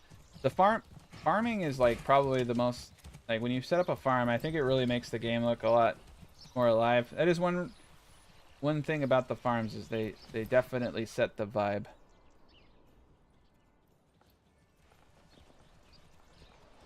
We could start doing bread here in a bit, but I don't think we're gonna need to. Once I have 16 available spaces, and I haven't upgraded every building to tier 3 yet. We got a good chunk of them. So this guy over here, yeah, he's got 39 ale, and the tavern has 25. All right, yeah, we're in a good synergy. As long as we cap how much alcohol we're making, and as long as we cap how much malt we're making. I don't necessarily want to cap my malt. I don't think we're going to import. Okay, as long as we're not importing, I don't care about setting production limits. And I don't think we're going to need to import. We're producing hundreds of barley for 20 burgage plots. This is great. This is actually really solid. The bloomery is going. I know we're importing iron. Let me check out the trade post real quick. Right, we're selling berries over 250. We're selling veggies over 250. We are not importing iron. We need to. We want to set a quota of 20. We're going to buy a route. We have enough iron for now, but I do plan on making a lot of crossbow units. I don't think we're going to have to import clay after all. I think we're going to have enough to get to tier 3. We have 9 months of fuel at 250. Let's set this at 350 firewood. Commodities. Military. Alright, we're exporting warbows. We're exporting shields. Man. Whoa. Okay. How many crossbows do I have? 23. Yeah, we just need more folk. I definitely want to get at least 2 crossbows up. I think 1 spear is actually more than enough. We're making... Another thing I need to make is the spears now. See how many widgets I have. We have 22 iron parts to make additional crossbows, so we're in good shape. We're going to switch to spears and get a full spear unit up. 1 good full spear and a retinue is pretty much all you need to hold the line and let your crossbows do the rest of the work. But yeah, we're doing great. Everybody's working together. The road system is really clean. I'm really connected. This is actually kind of a pretty decent town setup. This is about as organic as I can get it. It is kind of true. I know people have told me they really like the Brondo because you can just kind of build your city around it on the sides. And so like you have these, you know, perfect connection points to other parts in the town. So it does make a pretty good center. The Flexo also makes a good center. But it depends on, if you only want 20 burgage plots, I would not do a Flexo because the Flexo is just too much food. Yeah, so it's like the Flexo is technically better, but in reality, the Brondo is useful for small areas.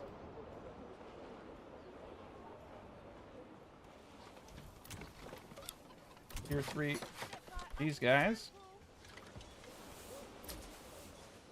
All right. Yeah, we're making a lot of coin. Berries so plump and juicy, you'll want to eat them by the bushel. Berries.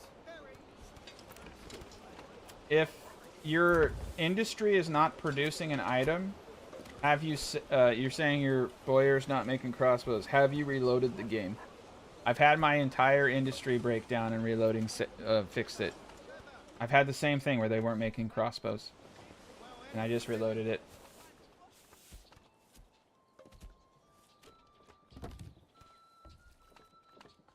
The video that I go over spoilage is in my Manor Lords 2025 Ultimate Guide. It's around 40 minutes long. That video shows you how to make benders the Brondo and the Flexo as well, and it goes over every single food. It's a really good resource. I spent a long time compiling all of that. I spent like a week adding and taking parts out. It's like one of the most complete sources of information I think that there is on mechanics. There's definitely some stuff that I've learned along the way now that aids me, but yeah, if it's all chaptered, so it's the Manor Lords 2025 guide.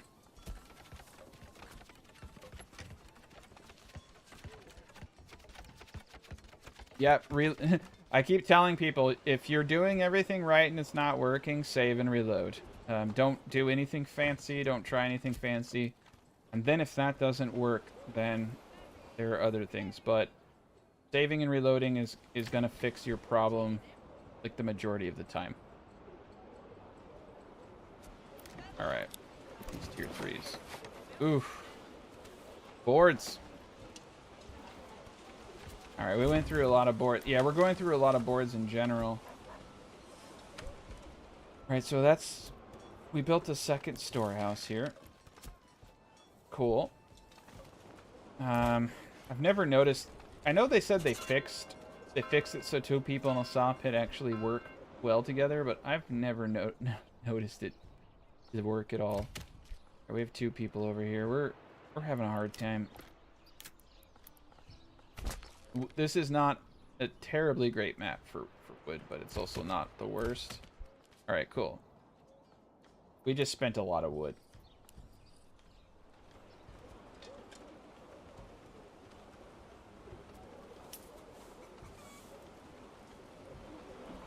Yep, pretty much all problems can be saved by reload. So, and I don't know if it breaks down. It seems like it just automatically breaks down no matter what after a certain period of gameplay. Oh my god, we have so much. Sorry, I just realized how much money I have. I'm cool. I do have 20 open spots, and I do want to get these people in as fast as possible. So let's get rid of the taxes and see what I can do here.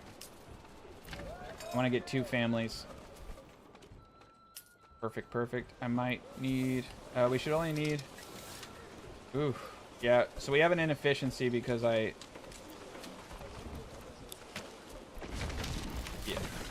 We're going to put 4 here. And hopefully that will do it. And if it doesn't, I have to do it in the other spot. Oh wait, I don't think it's the food stall. Yeah, it's not the food stall. My bad. It's the fact that I just don't have a 4th... I do have a 4th food type. Oh, I don't have enough of the 4th food type. We'll be there. Yeah, we need to get honey going. We're going to get bottlenecked by the honey. Okay, I'm going to just start putting a few people. I need to get at least 8 of these going to really see significant honey, but... And we'll see if we can get a bit. I've noticed you barely get any honey until you have 6. They just keep eating it. Because they eat equal parts food, they just keep eating the honey and you just never see it. You need to create enough honey that they can't eat it. Oh man, it starts accumulating. Nice. Get 8. But we'll get honey in for... The eggs are going to help. So between eggs and honey... Oof. Apples. Probably want to do some bread after all. Hate making more industry. We have 18 more families to move in. That's a lot of workers. We're going to have more workers than we know what to do with. I kind of hope they do like multiple tiers of the hunting camp, even though I don't need it. The hunting camp always looks kind of poor. Everything around it looks nice, and you got like a tent. Got like some dude sleeping in a tent. Doesn't look good. All right. Forester hut. Make sure we get this whole area. Eventually I'll need to put a person in there. Cool, we're above 75% now. So you get a first person on the 1st of the month if you're above 50, and you get the second person on the 15th or 16th. I can't remember. I know it's the middle of the month though. But that's when you get the second family, as long as you have 75% before that period of time. Oh man, look at all the tier 2. Yeah. Yeah. Right now we have the food. Oof. I just put 2 families in a joiner's workshop. All right. Yeah, once I have enough spears, I have... Oh my god, he made sidearms. You've got to be kidding me. Oh no, he didn't. I must have made... Sorry. Why do I have so many sidearms? I guess I could just make a... Okay. I want to do something a little weird. I think I'm going to get rid of the bowman. And we're going to do... side militia. Since we already have the crap. Yeah, let's just do that. I already have all the stuff for it. They're not bad. They're actually really not that bad at all. Do spearmen and... yeah, militia footmen to hold the line. Not bad. And then 2 cross. That's going to be great. No bows. We should be able to max this army out real easy with this small pop. All right, another free family. All right, honey's starting to get there, but like I said, we're consuming the honey as fast as we're making it as our 4th food type. Getting there. All right, we've got honey and eggs over here. Everybody's got their special chicken. The chickens do really help out, so do encourage chickens now.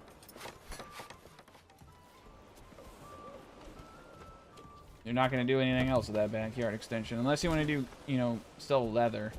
And goats are pretty cool, and leather's pretty cool for making money that way. I like the eggs, though. Perfect.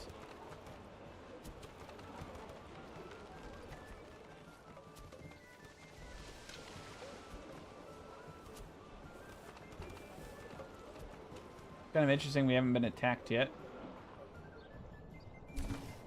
I would like to take a plot that had rich iron, though. None of these guys have rich iron. Oh, that is a drag. That is one downside to this map. You don't always get the best territory.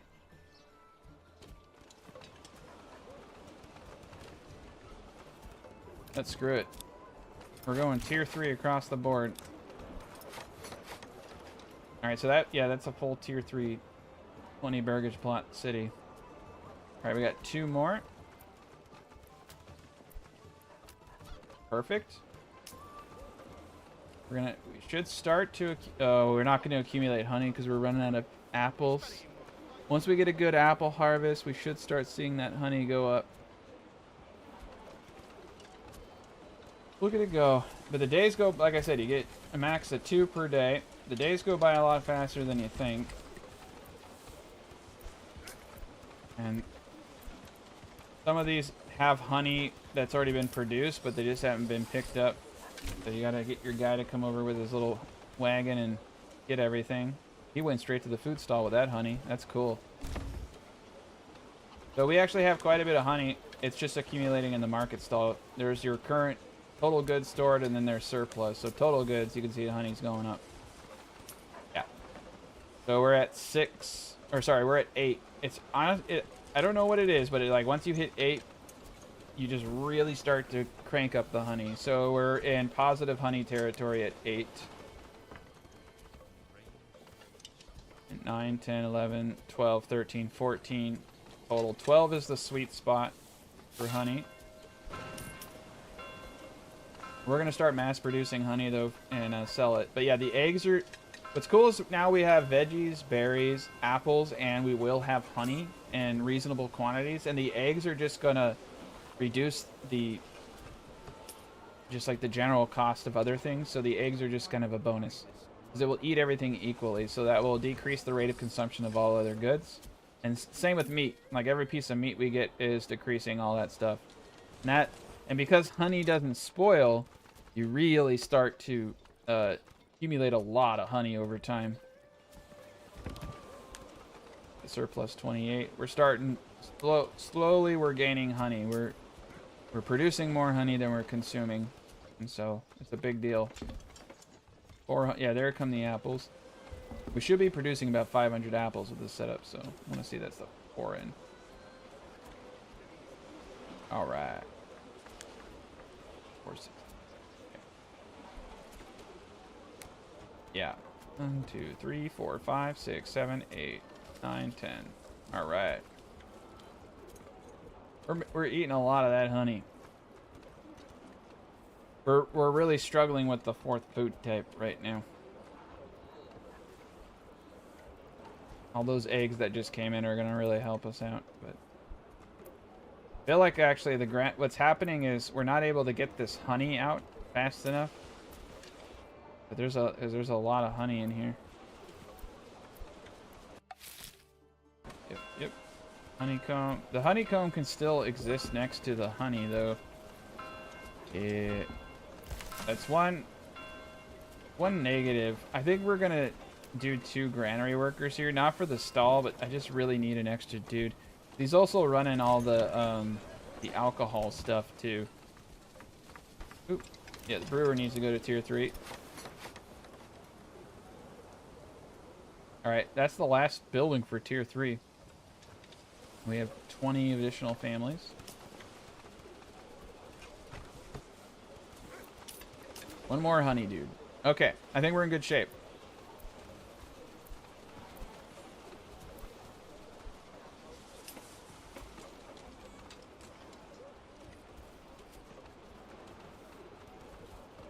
All right.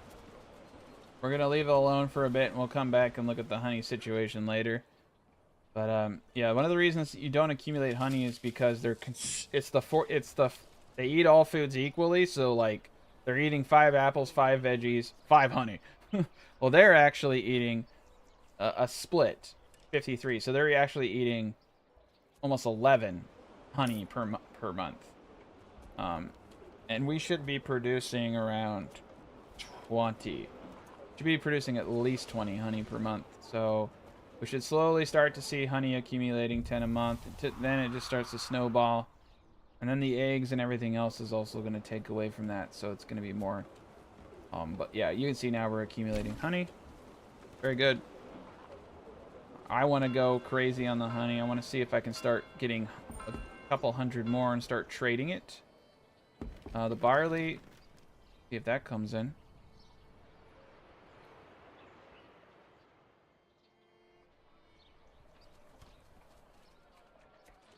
Oh, damn, we went below 74%. There we go.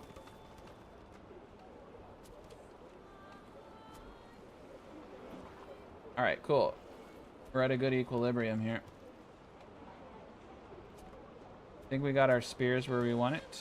Yeah, we got enough. I'm going to go back to making iron parts. Go to the joiner workshop. We definitely want to get this storehouse up to a higher tier.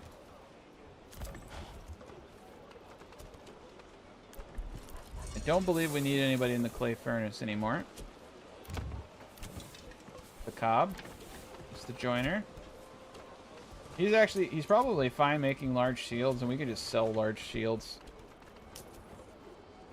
See what we got. 103 planks. I kind of probably need to cool it on the wood cutting for a while. Holy cow, he cut down almost everything. All right, we actually don't need as much wood anymore because we've upgraded everything. Primarily needed all that wood for the upgrade stage. So I'll just leave one person in each. They're naturally just going to stop cutting wood down. We're using wood production for boards and making crossbows, but yeah, once I have enough crossbows for everybody, which I don't. Bowyer shop here. Go back to making crossbows. We're going to cap crossbows at 40. I'll go back to making warbows for trade, but I want to get these guys set up. Yeah, we got a good thing.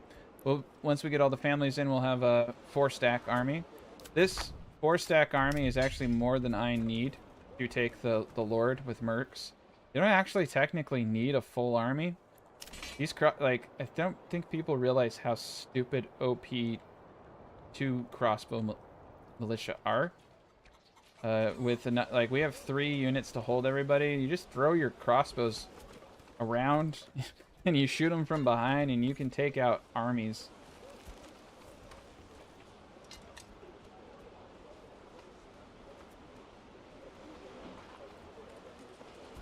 You're getting a new PC to play this game. That's a special feeling, man. Getting a new computer is always it's a good thing.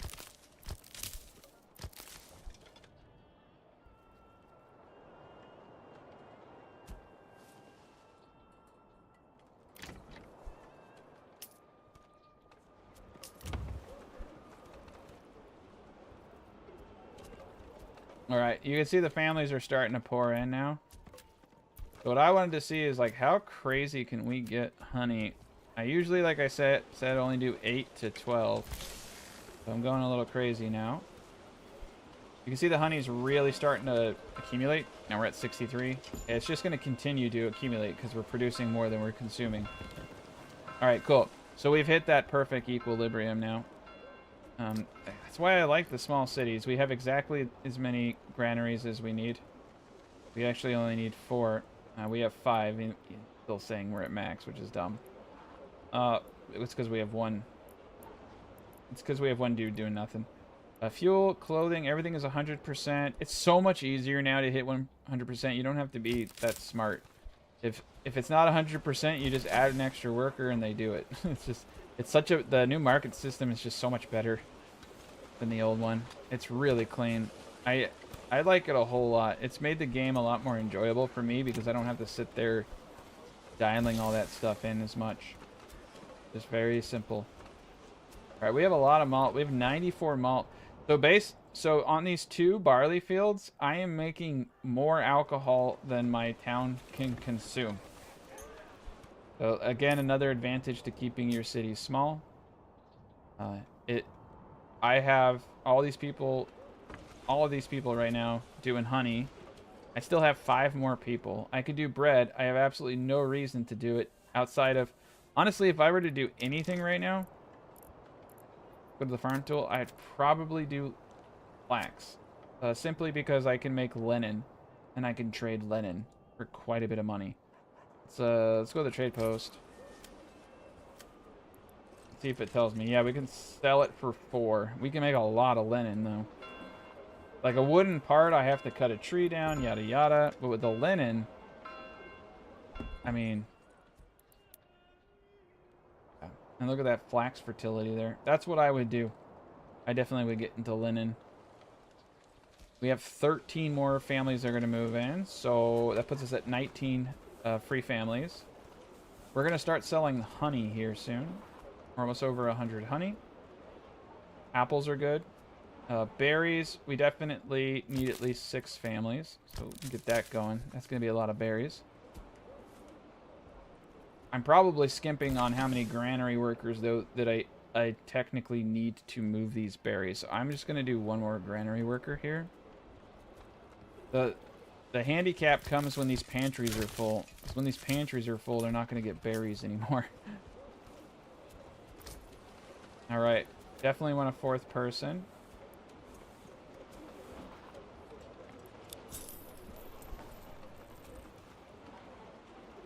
Yeah, what's kind of crazy is I've only used 4 of my points in this build, too.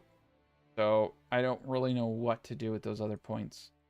If I were to make any... Honestly, I'd probably go into heavy plow and then bakery to just reduce the amount of wheat that I would need. I don't need any more food. I'd have to sell it. I'm already selling a lot of my food. In 1 or 2 years, I'm going to have like 400 or 500 honey.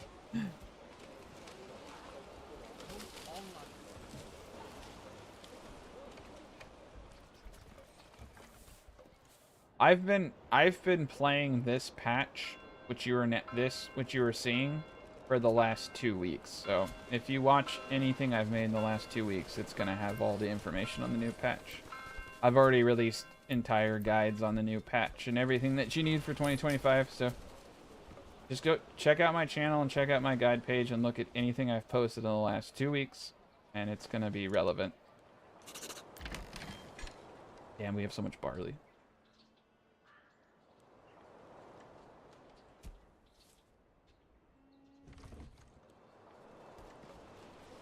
Yeah, we're at a... Look at that, we're at a booze. So it broke down again. So the only way to fix it is to reload. Because we have... Well, like, what's 80 malt sitting there? So that's annoying. It seems like the breakdown happens frequently. I've requested they patch. And the breakdown seems to apply to a lot of things. Seems like a lot of production buildings are stopping. Kind of cool is they're actually stocking this storehouse without me having anyone in there, so I'm happy about that. Alright, alcohol production is regained. I think we're going to go up to 60 booze. We have 118 malt. Definitely have enough to make alcohol. It's going to take them a second to catch up, but we have 4 families over here. Or no, we only have 2 families, that's right. Crafting. They're crafting at least, so they're fixed. You click on your brewery and it doesn't say there says they're waiting or something like this. It's a bad sign. I recommend you give yourself at least a couple minutes though before you freak out. Oh yeah, look at that. We got a solid army.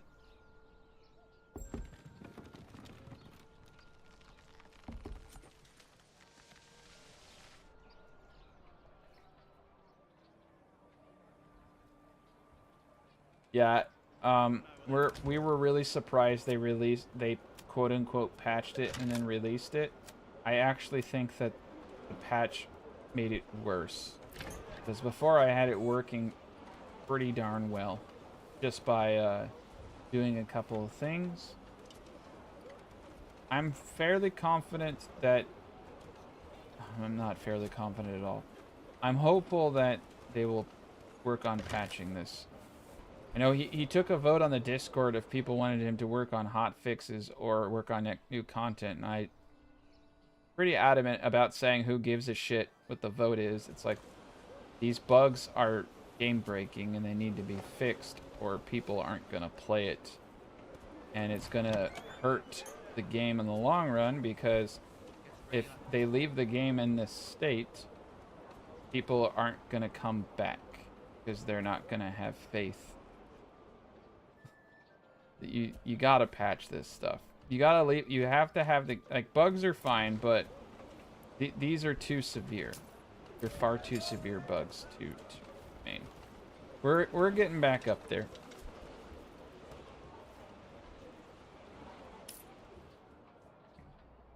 It was much better, like before they entered this patch that they said fix these issues. It was much better before they did that. Once you fixed, like I had issues where ale would get stuck in the granary and I would just delete the granary and then say don't put alcohol in the granary. Whole issue went away. But this is like over and over. So that's pretty serious. Oh, you got sick. Sometimes the issue is actually caused by production limits, so I may just have to... I mean, I do production limits because I'm used to importing alcohol. So I could just, you know, get rid of all production limits. That can sometimes help. Alright, we're back up to 100%. Everybody's tier 3. There we go. Back up. Play furnace. Our storehouse. 6 more people can move in. So we got a couple free families to do in the forester here. Yeah, things are starting to grow back. I think we're in good shape. Barley got kind of screwy here. Doesn't look like I have enough people to get all the berries either. Yeah, the pantries are full. Oh, man. I'm honestly thinking I need one more. Gotta avoid placing it on the bushes. They made it, they did something where I've noticed you need a little bit extra.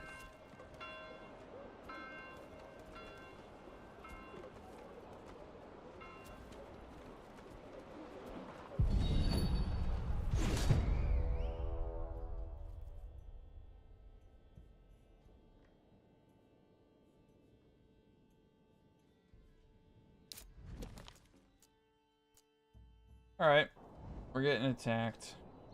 Oh man, it's nothing. This is nothing. The one thing I'd like them to do is make the game a little more scary. I mean, the bandits should also have archers too. Like, I know the Lord's supposed to be the hard guy, but the bandits are. I mean, like for a game that says it wants to be immersive, the bandits are unrealistic. Why would these bandits, these dudes, right? Why the fuck would they attack this? Why would they have zero chance of beating me? So it's just like, you know, like they should not even bother trying. They have zero chance. Yeah, I mean, congrats to their bravery, but it makes no sense. They're bandits. Bandits don't take risks like that. So, like I said, this is more annoying than anything because I have to kill all of them, and then I have to bury them. We're gonna try a line of 3. See what that does.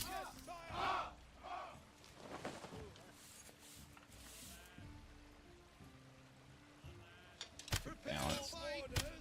Stand your ground decreases attack frequency, so that could be not great.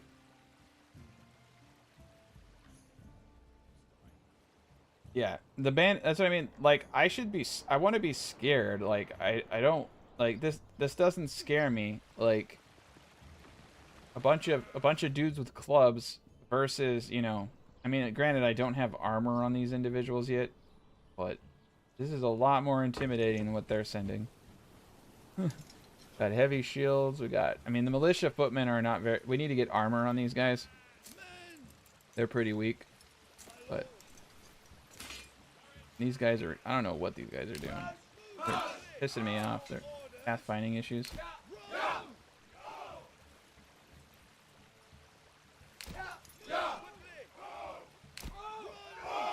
Alright, they're just going to dance around a bit. They're just like pulsating. But yeah, they're not very scary compared to this. This is a much more cohesive army. Okay, let's speed this up. Let's get them over here and let's kill all of them.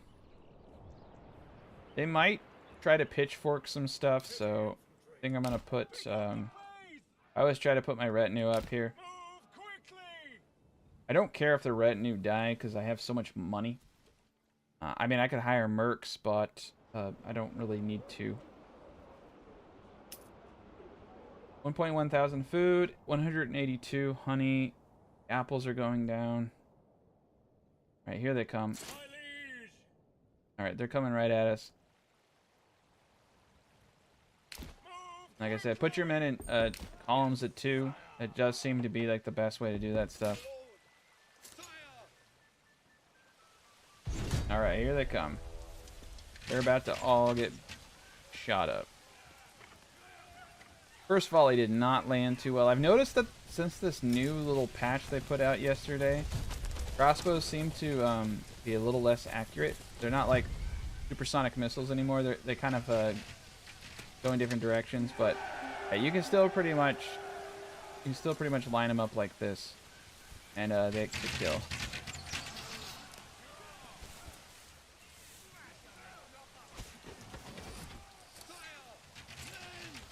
That was bad. All right. That guy's not even gonna make it. I don't even need protection for these dudes. He's gonna run right into a bunch of crossbows. The crossbows are pretty darn powerful. Just like I said, they weren't even gonna make it. All right, now I just have like what, 100 bodies to bury. My God, that's what I mean. It's not really realistic. Like those guys, that especially that last guy who came in, he just like sees all of his dead friends. He's like, I think we got this, guys. Like 18 of us versus 72 crossbowmen. Like it's like that movie with Tom Cruise, The Last Samurai, you know, when he just like charges that position with the Gatling gun. Like it's that obscenely ridiculous.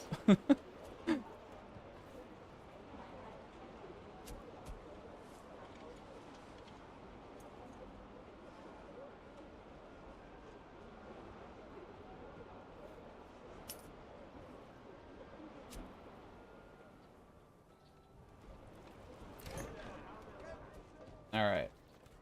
Booze is coming back in style. I am wondering if there's just a easier way to do this, but got 20. I'm gonna put 3 friggin' families in the tavern. Overstock the hell out of this thing. Alt house. Move it 2. We got so many extra families.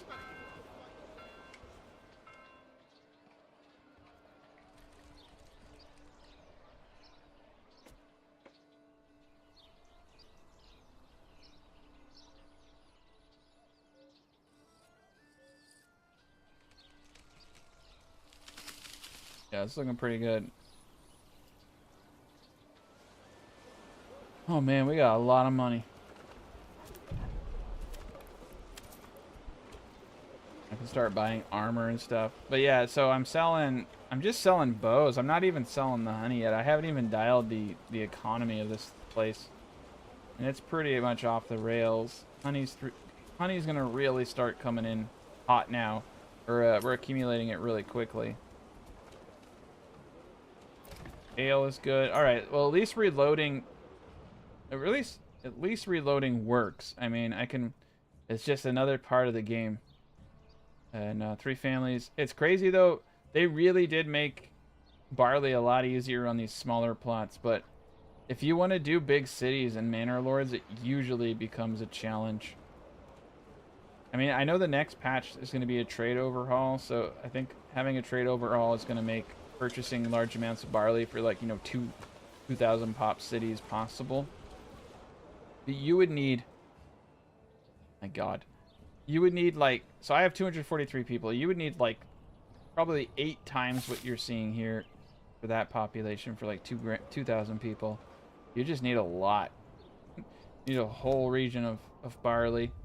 Probably multiple mules coming in with barley, multiple trade routes. It's been a while since I've built I think I hit 2,000 pop once, and that was a funny build, but a 1,000 population all tier 3 is actually relatively easy to hit. And you could actually probably grow all your barley for a city of that size. Oh man. Okay, well this has been an almost 4-hour stream, and we got where I wanted to. We got the honey coming in. We got apples, we got berries. So pretty much, I essentially wanted to do this just to make sure that the because they did this patch 2 days ago. Not the whole patch. The whole beta patch has been in testing for weeks that I've been showcasing, but the patch that came out yesterday was supposed to fix the tavern issue. And it technically did. Before, granaries were stealing ale from the tavern, and so they weren't even getting stocked. So now the bug is that they're not producing, so it's weird. But yep, the perfect start strategy still works. All of the core concepts still work. So pretty much everything that I have made is still in play and has not been affected too severely. Like I said, if you're having issues like you're not making crossbows, your blacksmith's not working, ale isn't being produced or put into the it's actually not that it's not being put into the tavern, it's literally that it's not being produced. So the issue isn't with the tavern or granary, the issue is with the burgage plots. It's the brewery that's not making alcohol. It's the blacksmith that's not working. So, I mean, we saw that they were, and people have said in my stream, they're stockpiling barley, they're stockpiling malt. So the granary and all that and the tavern are working fine. It's the jobs at the burgage plots that are now all messed up. So, I might talk to him about that. I didn't think about that. Yeah, it's not any of that stuff at all. So this was not a problem we were having before. I'm wondering if it would be an easy fix and they could just get one. All I'm getting at is, yeah, I get that they need to focus on future content. It took them 4 months to get this out. Like, they just need to fix this one thing, and then they can take another 4 months for the next patch. It's just, they need to leave the game in a like a playable state. Like, it's just good image. I don't think it would take them long to figure this out. It's just like, I think they should take at least a week and fix it, and then take 4-5 months for the next big patch and test it really well. Because this is a big patch. The market system before this patch was really, really annoying and clunky.